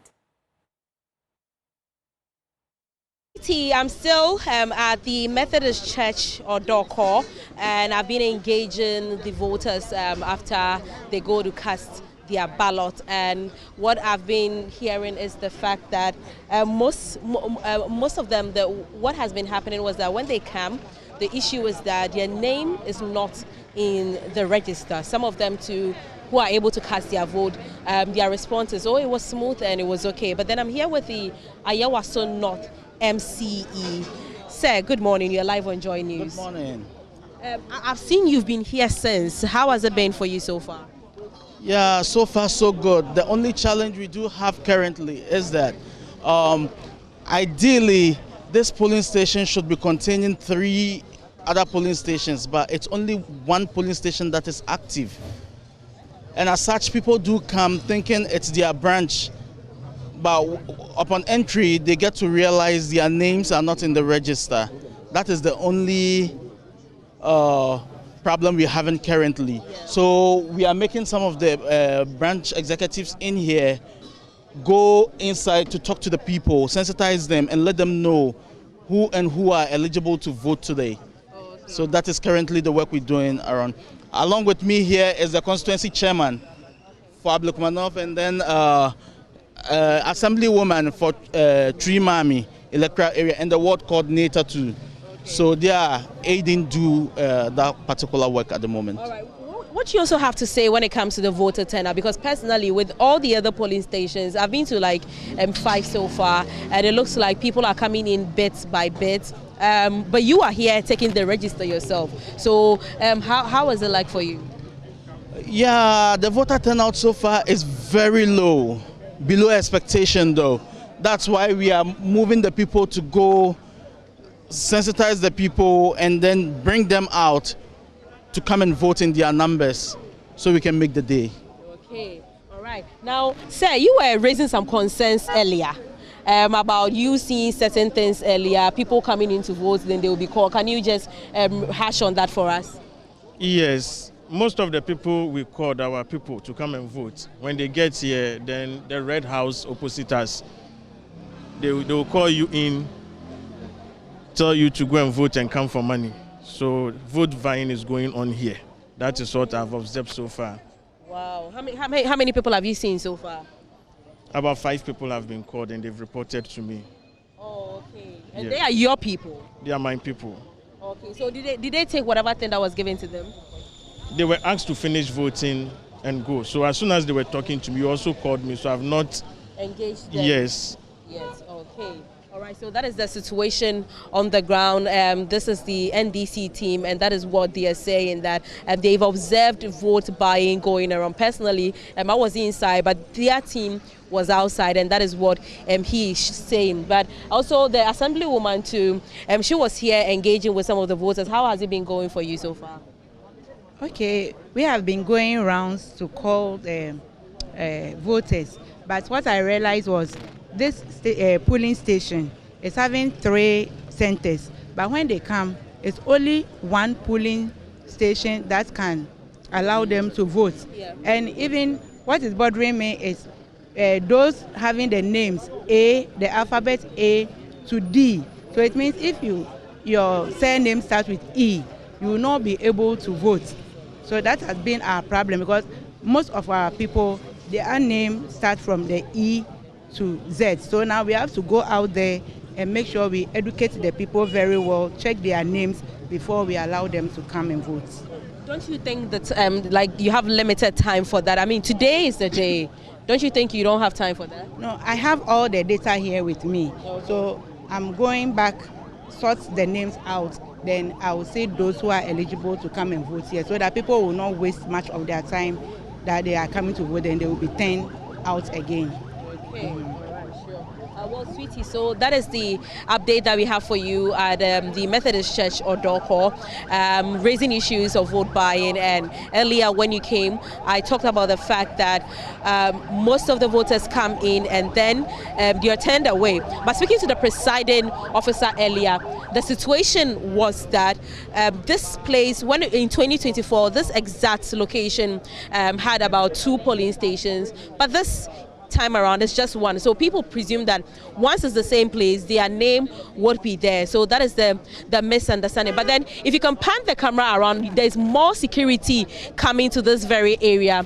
That is the Methodist Church or Dorko. As I said earlier, this place was the collation center during the parliamentary presidential elections in 2024. You see the police, you see a couple of men here, but over at the other side, you see more personnel over there being dispatched to also come here to this very location. As to if the police has an intel, we don't know, but what we see is that more and more security personnel are being deployed to this very area, sweetie. Oh, Jacqueline and Samaya were on grounds for us, and thank you, Jackie. We'll circle back to you in a bit when we have when we need more details from live on grounds. Now, when we come back to the studio, our lead data and research analyst, Isaac Kofi-Eje, who celebrated his birthday yesterday, and Samuel Kojo-Brace are standing by. We want to take a look at exactly what the data is saying and how does it feed into what we are seeing today. So, Kofi, take it away. Take it away. Yeah, of but course. I mean, gentlemen, before you even start, it makes sense that security will be beefed up this much. Because the reason we are here, the reason we have a rerun is because security was not tight enough to see through the collation processes. Even when the court directed that they provide security, it was still marred with pockets of violence. And so it makes absolute sense that we are seeing a lot of security personnel over there ready to nip any sort of violence in the bud. Now, sweetie, talking about security, we understand, and per the data we are getting, there will be 1,900 police personnel on ground. This is the reason the Ghana Police Service has decided to deploy 100 policemen to each polling station. So we are expecting 100, that's in a 1,009. Absolutely, 1,900 police personnel on ground. This is because 19 polling stations, and this is a very consequential election. Whoever wins in Ablekuma North has or changes, the mix in terms of our parliamentary makeup currently. We'll talk about that. But what we understand is that there will be over 6,800, registered voters who will be voting, who are currently voting. That's the expected, registered voters. I mean, that is what we are expecting. And so, I mean, turnout will be important. I mean, where people will be voting, we'll be looking at all the 19 polling stations, which one has the highest number and all of that. Okay. That is what we're doing today. So let's go into the numbers as we do have them and go through to see what really we're looking at, Kofi. Well, so, I mean, a lot has been said about whether the MPP was going to contest or not. But definitely what we are seeing is that the party or the candidate has decided to go and contest. Yes. The party's position was that, I don't want to use the word boycott, but they weren't going to participate. But it looks like, that decision has been set aside because you have even those who want to be flag bearers of the party sending support to the way of the woman in the form of cash kind and saying that we are using that to support the election. Kennedy Japan has done that. Dr. Mahmoud Bawumia has also done that. Brian Champon. And even Dr. Dichum has also done that. I'm enjoying the conversation there, but we have Daniel Tonyaga. He is the NDC Director of Elections in the Ablekuma North Constituency, and he joins us via phone. We want to understand his perception of what's going on right now this morning. And Daniel, thank you for joining us on the AM show. We know that it's a slow start. We also know that security is beefed up. But from your perspective, how is the election unfolding today? Well, good morning, and good morning to your viewers. Everything is going on very well, I must say. it's been a while we witnessed such a level of tranquility in our electoral process, and I can say without any equivocal that the security is beefed up. The queues are not too much around. From various polling stations have gone around, but I can say it's the best. Everything is going on smoothly. I mean, as Director of Elections, you've had the privilege of observing a number of elections, but do a comparison for me in terms of the December 2024 parliamentary election in that same constituency and today, in terms of the numbers and the way people are trooping in to cast their ballot. How is that going? Are you seeing more numbers today than we saw in December, or are we seeing less numbers today than we did in December? Well, comparatively, we cannot, do the same level of equation from today's election and that of December.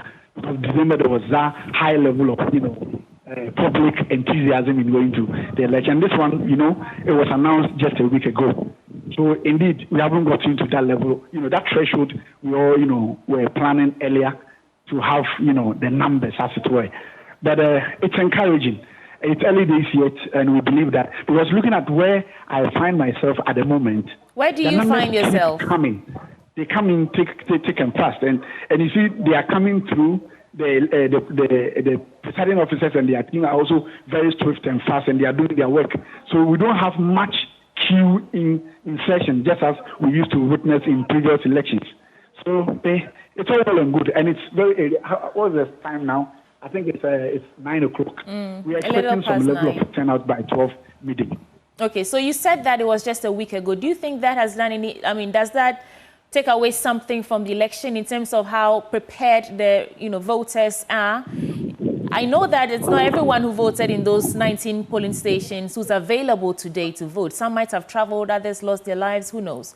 So that is very true. Yeah, so let's talk about that. Do you think voters are well prepared? From the numbers or the number of people who should be expecting for them to come down here and vote. Of course, many have traveled. Of course, as a party enthusiast, we have been talking to people who have moved out of their various polling areas, and they've surged to different areas, and some of them it's so difficult for them to even come back. Others are very much enthused to come back and then cast their vote. So we, all in all, it's a tipsy-turvy kind of a situation. We are looking at it. Maybe there will be some level of numbers coming through in the midday going, as it were.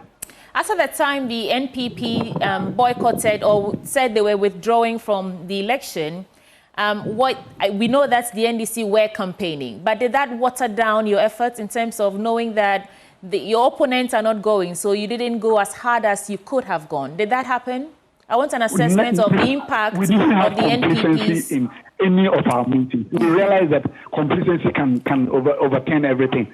So for us, the moment EC announced that the elections are going to be on the 11th of July, we started working. And we have been working till today. So we don't want to look at our opponents, whether they are participating or otherwise. The most important thing is that the election will come on, and we have to do everything that we can to make sure that we get a victory today. Okay, so I mean, before we let you go, you mentioned that there are security personnel. We can see them on our camera for ourselves. Are they just standing by trying to mitigate any issues of violence, or are they intimidating? There are a lot of security personnel on ground. How are the people reacting to that? Is it boosting confidence, or is it intimidating? They don't. I don't think any of them feel intimidated whatsoever, because the security personnel are just around. They are just around the polling area. You can see they have cordoned up with their barricades and what have you. So they're giving you a passage. And because we are not having huge numbers that are queuing, long queues and what have you, it's so easy for any voter to walk through, just walk in, check your name, get your what do you call it, the voting, sheet, and then go to the booth and cast a vote. It's so simple, and I believe that nobody will raise issues of intimidation, because the police personnel are just being professional and then watching the process. Okay, there was something you said about from where I stand. Where are you right now? Where are you talking to us from? Hello, I didn't hear the question correct. Where are you? Where are you standing right now? Oh, I am currently at the Roman Catholic Church, Busia Junction, Sakaman. Okay, and how many people can you count who voted so far? So far, I think I've not checked, accurately with the agent, but I can look to say around, let's say by some 50 people have already cast their vote. Okay. Yeah.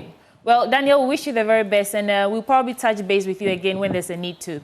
Daniel Yao Tonyegan is the Director of Elections for the Ablekuma North Constituency on the NDC side, and he joined us for that brief conversation. And gentlemen, looks like the security is a big deal today. Yeah. But I mean, as you said earlier, the whole reason we are here today has to do with the violence that disrupted the coalition process.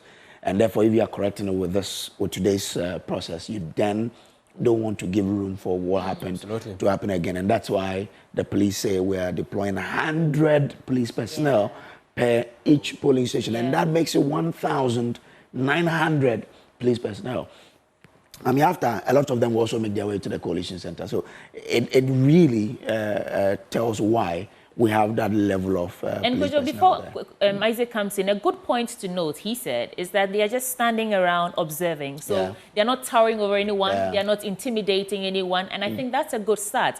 Otherwise, once the people feel uncomfortable, then action starts to come in. Kofi, over to you. Well, I mean, the process itself needs that kind of policing.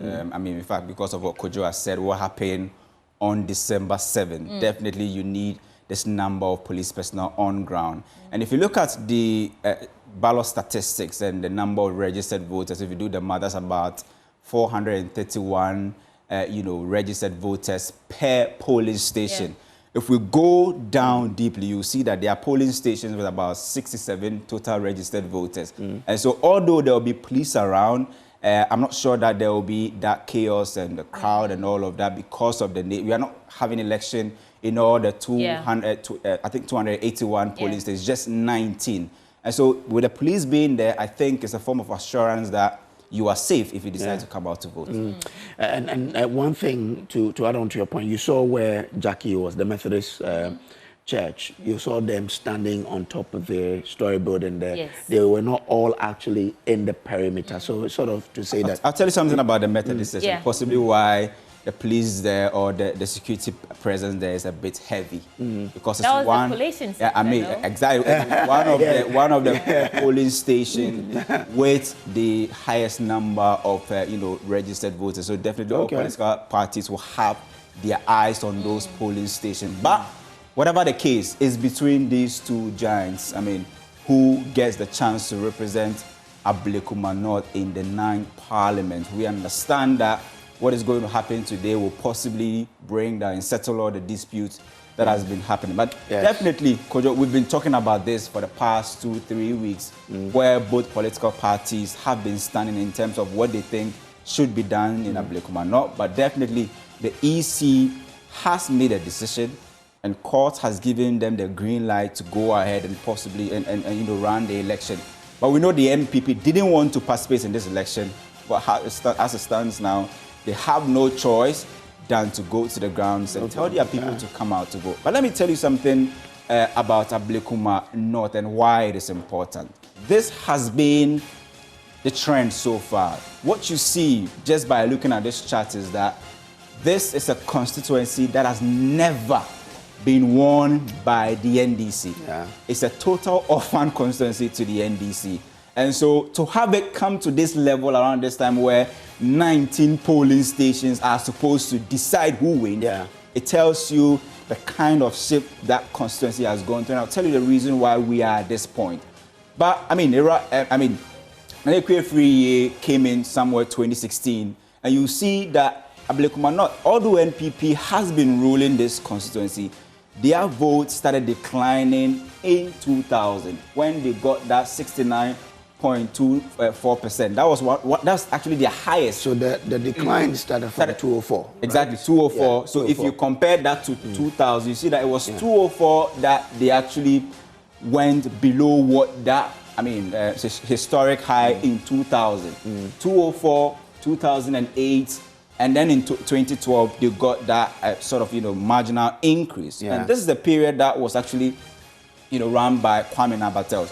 We know that, in fact, this is a constituency that has been, the stronghold of the party. The battles have been running, both the father and the daughter, all, getting the chance to be in charge of the constituency until the Kwe also came to the picture. But even the Rabna Orban, if you look at in the lead up to the election, nobody was really talking about Ablekuma North because all projections show that the NPP, even at their worst, could hit about 57% of the total valid vote cast. Nobody really saw this going down to possibly they winning with just 414. According to them, that's what they won by. And even with the NDC official to that figures level. from the EC, according to Tanko, the NPP is now leading from the coalition they did yesterday. 48 votes. 48 votes. That's quite close. Very close. But we know that there are constituencies that elections were actually won with 3. Whatever that happens today will be interesting. Yes. And let me tell you something about Ablekuma North. And the reason why MPP has ruled Ablekuma North since 1996 is that this is a constituency that is 100% urban. And we all know what really happens in the urban constituencies. Usually, MPP is able to lead in those constituencies. If you look at the demography of Ablekuma North, it is a constituency that has about, let's say, 58% Akans. Right? 20% Gadangbes, 10% Evers, and 2% other tribe. So, I mean, if you know how Akans actually the Gadambes are how many? 58% Akans, 20% Gadangbes. I get it. 10% Evers and 2% other tribes. Okay. So even if you add all the other tribes to it, exactly. Their accounts actually dominate in Ablekuma North. Where if you select 10 registered voters, you are likely to have 6 of them being accounts. And if you select 10 polling stations, NPP is likely to win 7 out of that 10. So if you look at all of these dynamics, you see and understand why NPP has dominated in Ablekuma since 1996, with NDC having no chance.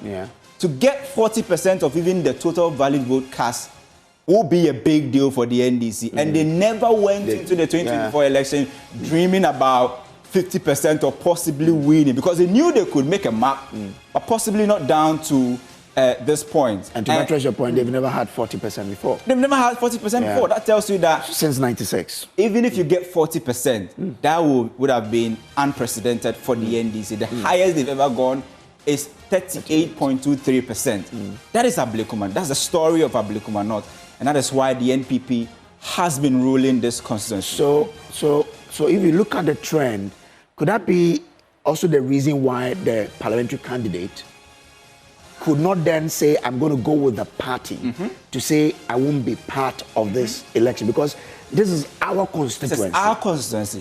And I know that I led in the election. So if they say we are going to rerun 19 out of the total, and I know this is our constituency, of course, if you were the front runner, you would not say, okay, I'm going to go with the flow to say I won't be part of it. That's why many... But you see, the point in that analogy that I think I find a bit conflicting is that this administration has been in office for 6 months. And everybody's talking about macro indicators or micro indicators and how they seem to be, on an upward trajectory. And so the people who may have been, been sympathizers of the NPP along tribal lines have seen what the NDC has been doing, and they will be tempted to vote the other way.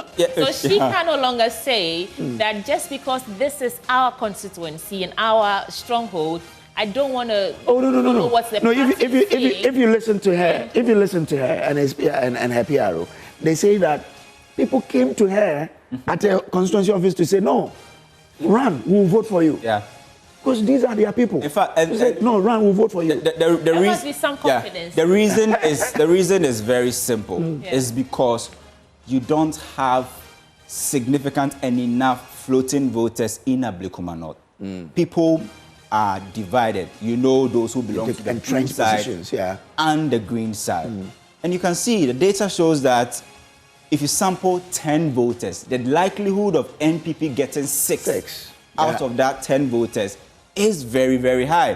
And so she's looking at this data and she's saying that, well, but I have the biggest of the chance. I mean, why should I leave it to one party to run? Because definitely, if you don't go and contest, the NDC will win. And in fact, it all boils down to turnout, right? Yeah. If you are able to get 6 or 7 people out of 10 selected registered voters, it means if you are able to go to the ground, convince people to come and vote, you are likely to get more votes. Which is the problem. They say what worried the NPP. Absolutely. Most of their people did not come out to vote.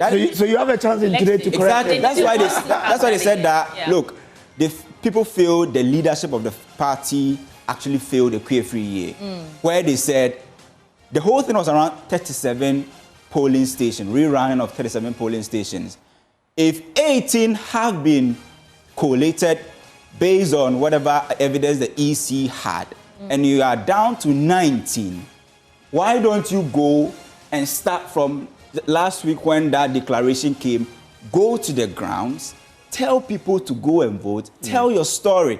You feel you have been cheated. This is the best chance for you to tell people why your candidate has been cheated. But you took an entrenched decision and said that you are going to boycott. So you had more time that you actually possibly wasted because you didn't go to the grounds. Whilst you were fighting in court and saying you will not contest, the NDC was on grounds. They were talking to people. They were telling voters to come and vote. Now, let me tell you something another thing about Ablekuma North. But you also need to be fair to them.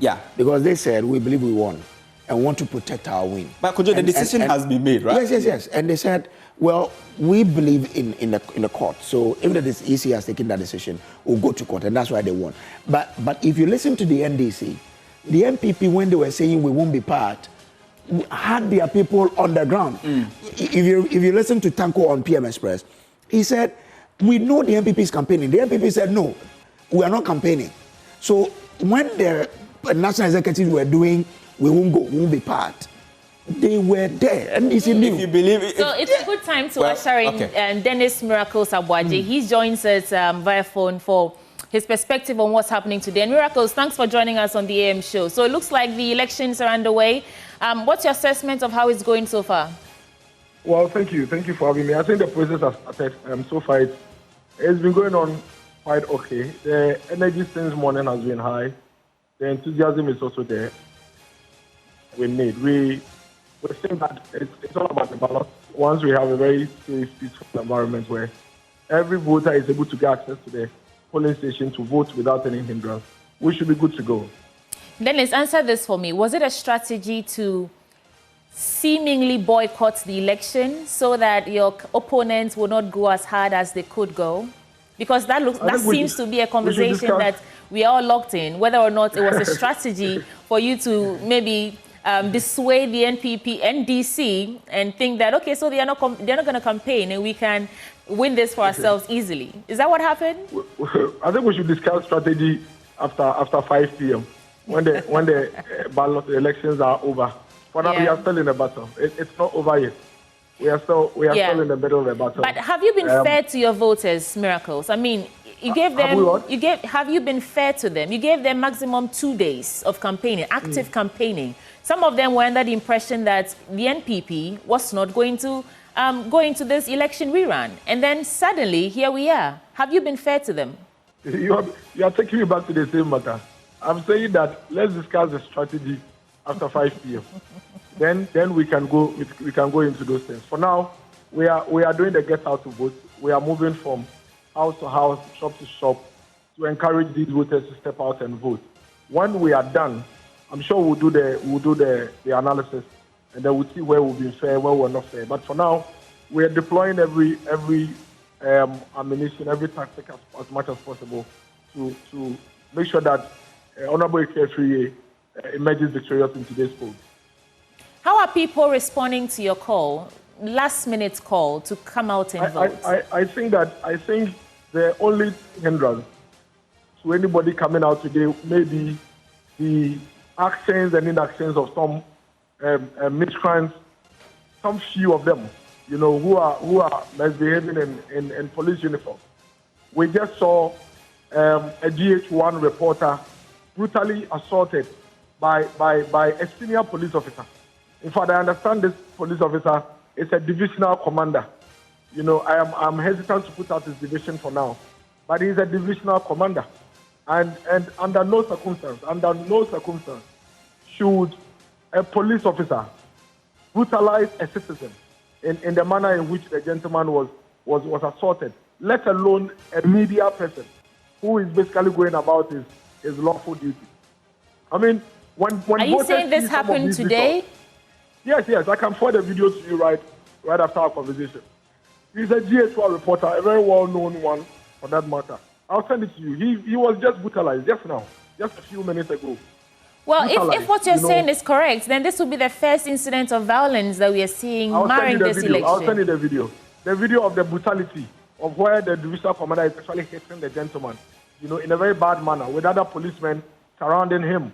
And then the gentleman also giving the narration of actually what happened. Right after the conversation, I'll send it to Kingsley for you to see. I've seen a few of your sister stations posted on their social media platforms. So the point is that the IGP should quickly call some of these policemen to order. And it's a very small percentage of them.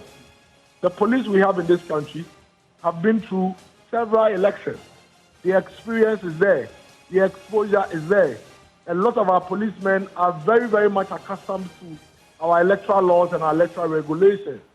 If anybody misbehaves at the polling station, arrest him. But under no circumstance should we in 2025 see a citizen of our country brutalized and assaulted in that manner. You should see the gentleman's forehead completely swollen, as if the policeman had a stone in his hands when he was hitting him. And that's something we cannot accept. If you do this, what you do is that you intimidate legitimate voters. Because when I'm a voter and I see somebody assaulted in this manner, I come to the polling station with fear.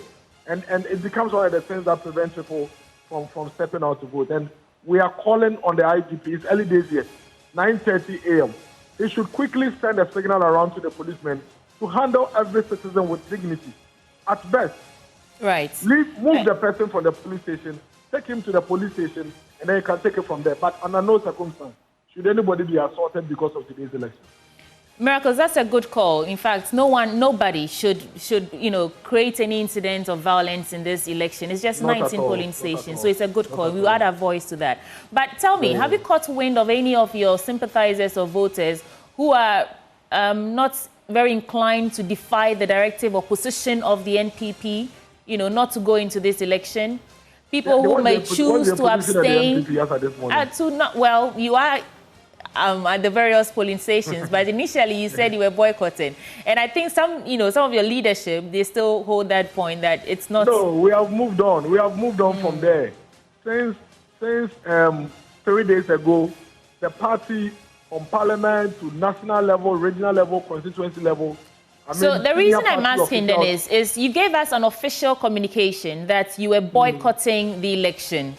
And when you changed your mind, we've been hearing bits and pieces from all over the, of course, mainstream media, but you haven't given us an official statement saying that you... The official statement after the elections. We had a change of mind in the middle of the battle. When you are standing at the battlefront, you don't stop to ask... So let's talk about that. What influenced that change? What influenced that change in decision? We'll discuss it after 5 p.m. Miracles. You discussed this after 5 years? After 5 p.m. 5 p.m., okay. All right. After 5 p.m., after the polls and the ballots are done, we'll come and discuss that. For now, we are in the middle of a battle. For now, we are using, and we are thanking you for giving us your platform.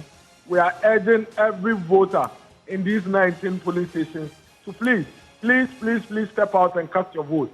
Step out and make your voice known. Step out and contribute to the decision making. One thing, apart from the fact that the leader of the constituency is being elected, there is one significant thing about this election today, and that is the people of Ablekuma are taking a very important decision to stop a possible parliamentary dictatorship by the NDC government. And that is a very important thing. And it's a key reason why the people must step out to vote this morning. Miracles, what does this one constituency really mean for you? It will not automatically turn you from minority to majority, but what does it mean to you? Tell me. Yeah, so it means almost nothing to us, but it means a lot for the sanctity and sanity of the 1992 Constitution of this country. It has a huge implication. There is a reason why balance of power is important in every democracy. Any country that mistakenly centers absolute power in the hands of one group of persons is risking the future of the country. And currently, the Ablekuma North Constituency seat sits in the middle of ensuring that the NDC gets an absolute two-thirds majority in Parliament, or halt this in the middle. If we should fail at this, and the NDC gets an absolute two-thirds majority of Parliament, then we are basically have thrown ourselves into a parliamentary dictatorship, which is likely to get the NDC to tamper with the 1992 Can you call it a parliamentary dictatorship if the voters, the citizens, are the ones who voted for their representation in Parliament along those partisan lines? That is why we are having this discussion. And that's why we are saying that we should not let that happen. The voters can inadvertently do that without really realizing it. And that's why we are drawing their attention. Well, remember that decision is being done in various constituencies. But the global impact, the holistic view is what I've just outlined to you. That if Ablekuma North votes for a KI3A, what they would have done is not just to elect a leader for their constituency, but to halt a possible parliamentary dictatorship by one group of persons in this country. For now, we do not know what they will do with that absolute two-thirds. It could be negative, it could be positive, but that is why you don't center or centralize power in the hands of one group of persons. All right, so Dennis, we have the video. Dennis, hold on. We have the video you're talking about, and we want our audience to see it, and then I can come back to you for a quick reflection on that. So we want to show you what Dennis is talking about in terms of the police officers who accosted someone. I want to see the video for I'm watching with you for the very first time. So it looks like an assault on the person. Yeah, Kojo.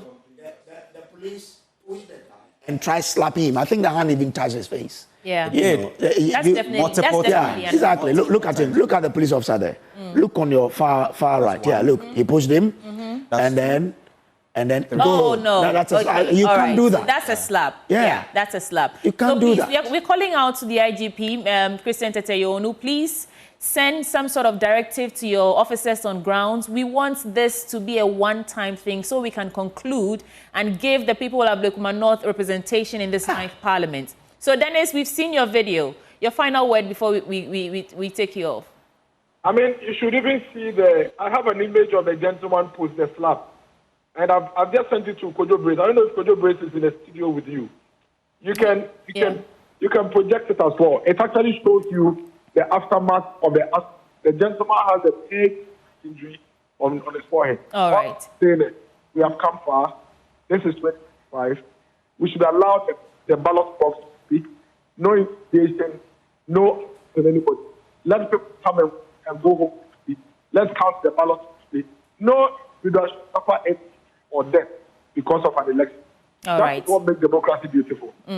Dennis Miracle Sabwaje is aide to Dr. Mahmoud Bawumia, and thank you for joining us. And gentlemen, so this is what we have. They say that this election means nothing to them, but it also means stopping what they are calling a parliamentary dictatorship. I mean, you can floor that phrase if you want, because dictatorship means that without the people's choice or say in the matter. And if the people are the ones who go to the polling stations and say we want this particular party, the majority of them to represent us, that's what the people are saying. I mean, the choice itself might not be dictatorial, but the decision that Parliament may take after us could be termed maybe dictatorial. But I mean, we'll analyze that. But first of all, I want us to talk about the video we just saw. And it tells you where we have gotten to in our democracy, where almost every election, whether it's a by-election, main election, presidential or parliamentary election, there is some significant magnitude of assault. Yeah. And I'm just seeing this video. This is a guy who is wearing a branded, news jacket, where it shows clearly that he is a journalist. And just being I think what he's wearing, let's see, but he's in a, as you say, a media branded jacket. Exactly. So it tells you he is a journalist covering this event. And then whatever be the case, you're all discussing, you try to lay your hand on the young man. This is not right. This is wrong. This is, what did he do? And whatever it is he might have done, it would not warrant such treatment when he's wearing as you and I, the three of us in this room, cannot confirm that he's actually a journalist. But we see him in that jacket, and I can see the front of the jacket. I see Rush behind him. And Miracle said he's a GH1 reporter. I cannot confirm whatever the case, whether he's journalist or reporter or whoever. You cannot. I don't think. No, you cannot assault a young man like that. Yeah. Because it's not about whether the person is a journalist. You are a law enforcer, right? As for a law enforcer, let someone assault me, and you are the one who has to come to my aid. You then don't turn around to be the one who is assaulting. To the point where civilian is rather intervening, trying to separate them from, causing further damage on his person. Because the reason why we are having about 1,900 policemen on ground is to give some sort of safety and assurance to voters that you can come around and cast your ballot. Yeah. And I'm not seeing any ballot box where we are at the moment. I don't see any ballot box where the person is trying to tamper with the ballot box or whatever. But some of these things is a clear indication why our election is having a decline in terms of turnouts. Yeah. Because if I'm going out to go and elect my leader, I don't want to come back home injured. I don't want to... The black eye. Absolutely. So some of these things it actually paints a picture of where we are with our democracy. It's not just about having an election and finishing. It's about some of these things that happen and actually marred the integrity and then also transparency of our democracy. Okay, but before we go to the data, I just want to point to something. Look, if the video starts, this guy, the police officer may have some temperament issues. Look at him from where he came on to slap the guy. He's the one here. See, he walks so all the way. Wasn't even I mean, his other colleagues were engaging. Exactly. He wants to have a clear shot at the guy. Right. So he came with an intent, really, to slap the young man. Anyway. So, gentlemen, let's go back to the data. Now. I mean, of course, we've all condemned the action, and we are hoping that the leadership of Ghana Police Service would actually do something about this. But let's take us back to the data and what's possibly at the end of today, Ablekuma North Constituency would be, what picture they could be painting for us today? Well, there's something that both the NPP and NDC are saying currently, that come out and vote. Yeah. It's because they know that turnout in Ablekuma North has not been the best. Has moved from 80% to 62%. Simply means that even with this over 6,800 registered voters that we're expecting to go and vote, 4 are likely to decide that they will not vote. Yeah.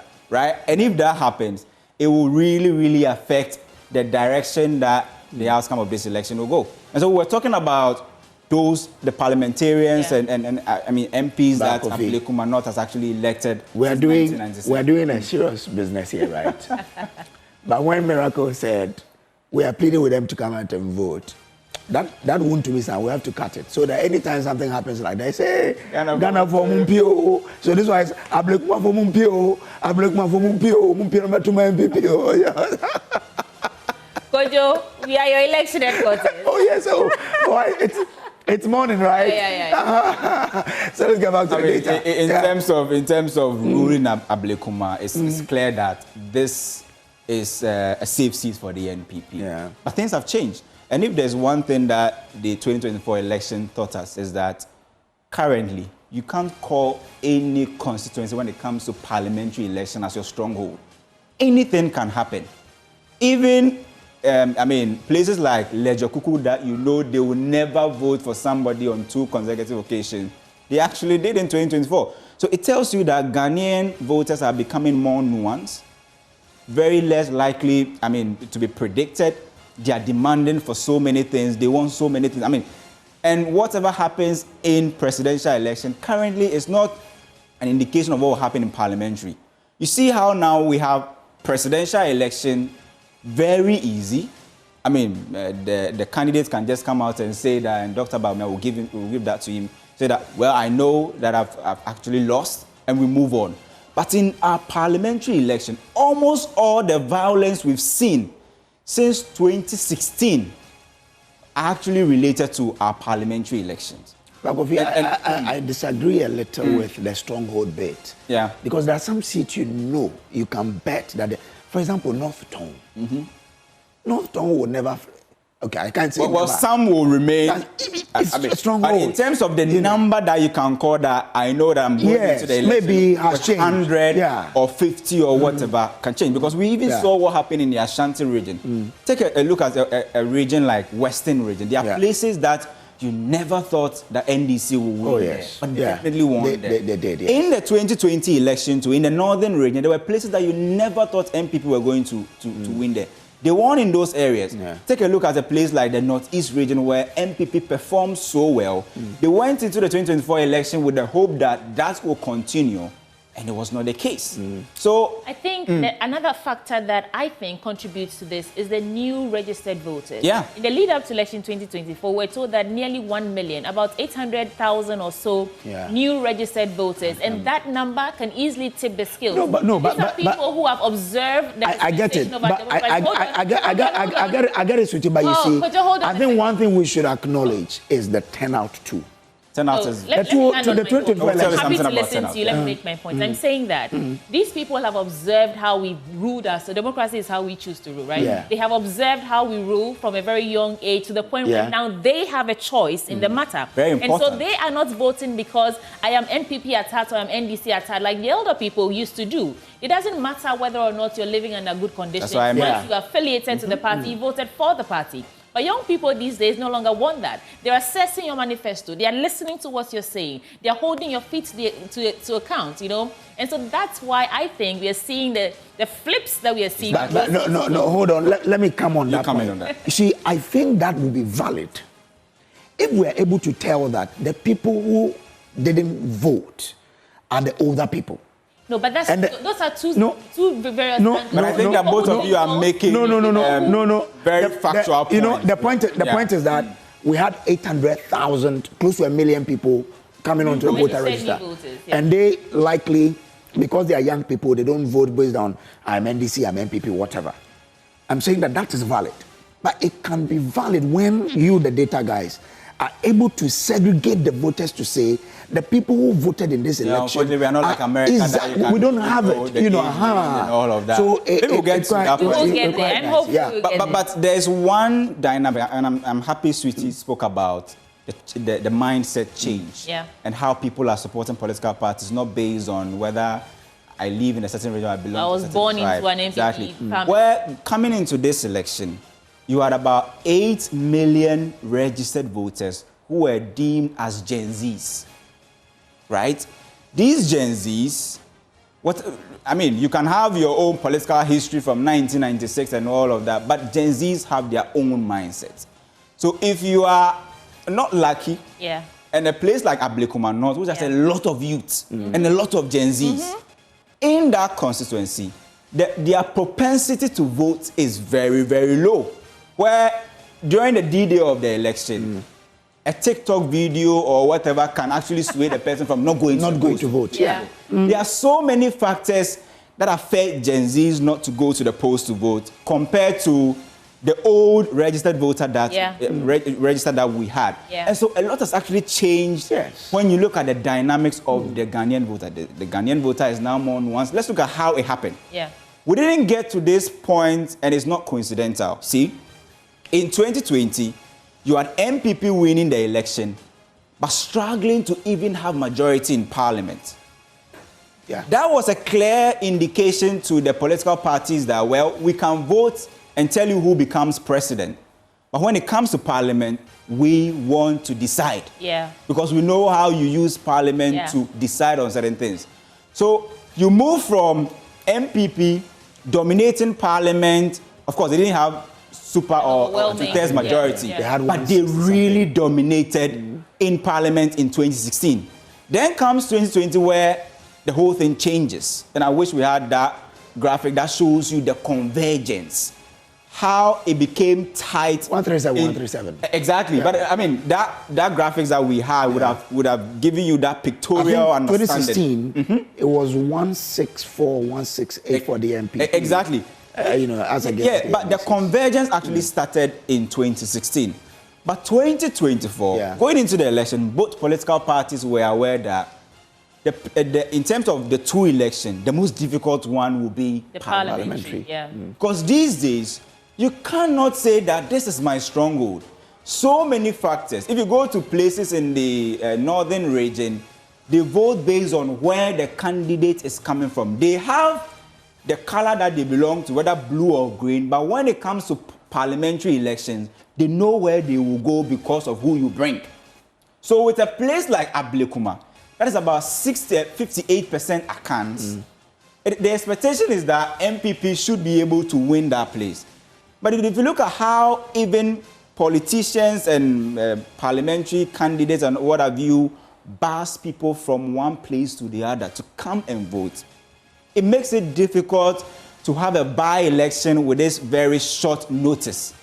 Because if it is a general election that everybody knows that we have 4 years to prepare, and sometimes even 1 year for solid preparation, bus arrangements and what have you. Yeah. But this is 2 days. How do you pick a phone and call, let's say, over 5,000 people or 6,000 people to say that, well, it's time to vote again? So it affects... Hence what we are seeing, miracles calling in a exactly. Well,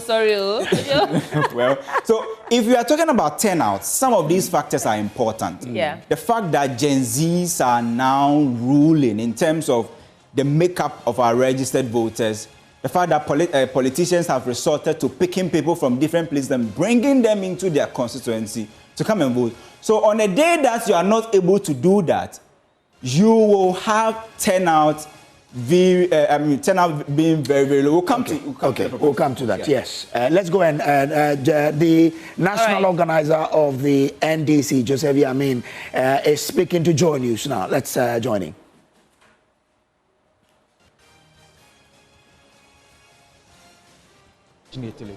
Knowing very well that this country is enjoying stability, is enjoying peace, there's a clear sign of good direction going forward. And so it would have influenced my decision. The second point is that the MPP have been in charge of this constituency from 1996, and they have been in power at least under Akufo-Addo. And we can't boast of any major development as far as the MPP's dominance in this constituency is concerned. Today, their party is not in power, and Ablekuma North have the opportunity to present somebody that has her party in power, and have some advantages, some opportunities that could be beneficial to this constituency. If I were a voter here, an MPP person, this would influence me to vote for the NDC candidate, knowing very well that her party is in government and will have some advantages. You are sure of winning? I am overly confident that we are winning. But what we are waiting now is to get the people come out and cast their vote. I know that a lot more people who didn't vote for our candidate will vote based on the economic trends we are witnessing now. Well, that is Honorable Yamin. He is the NDC, one of the NDC executives, and he is just hashing on a couple of stuff that we asked him, especially talking about the fact that this place is a collation center, the initial collation center for the Ablekuma North constituency. So we still see a lot of party faithfuls, the big weight coming in here to just check and make sure that everything is intact and under control right inside the Ablekuma North constituency. Thank you so much, Jackie, for bringing us those sounds and sights. And that was the national organizer of the NDC. So, gentlemen, let's wrap this up. We have a minute or so to go. Let's, rush through the data and then wrap it up. Kofi. I think we should wrap up on turnouts because, per what we are saying, 6,863 people are the registered voters. Expected voters is 4,393. How did we do this? We did this based on historical data and what we have at the moment. It simply means that this number is big, but the expectation is that just about 4,393 people, and it could be less. Looking at what I'm seeing, it could be less in terms of the turnout. Why? Because this is the data. Historically, it has been around 85% in 2004, right? The second term of President Kufuor. And when,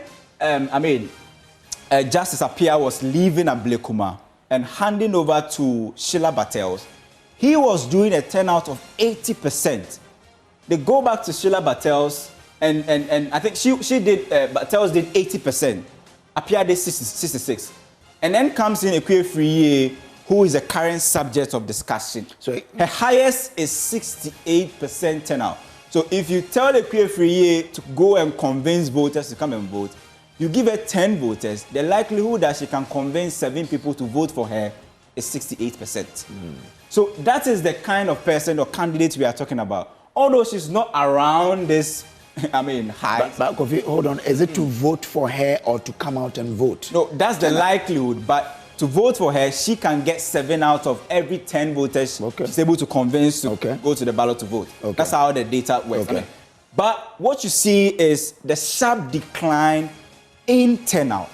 From 80%, now we are talking about 62% in 2020. And there's high likelihood that we may be hitting 60% by the end of this election. All right, it all depends on how the two political parties are able to go out and convince people to come and vote. But the election will be determined on the wheels of turnout. Thank you. And Ghana for Mumpio. Yes. Ablekuma for Mumpio. All resident citizens in the Ablekuma North Constituency enclave, especially those in the 19 polling stations that are being rerun this morning, please go out and vote. And that's how we're wrapping up the AM show this morning. I've enjoyed this conversation. And please stay with us. Joy News Desk will come up next. And of course, we are your election headquarters. And so don't change the channel. Everything you need to know today on Ablekuma North Constituency is right here on Joy News. My name is Sweetie Abochi. Gentlemen. I'm Samuel Kojo Brace. I'm Isaac Kofi Eje. Please stay. We'll be right back. Ablekuma for Mumpio.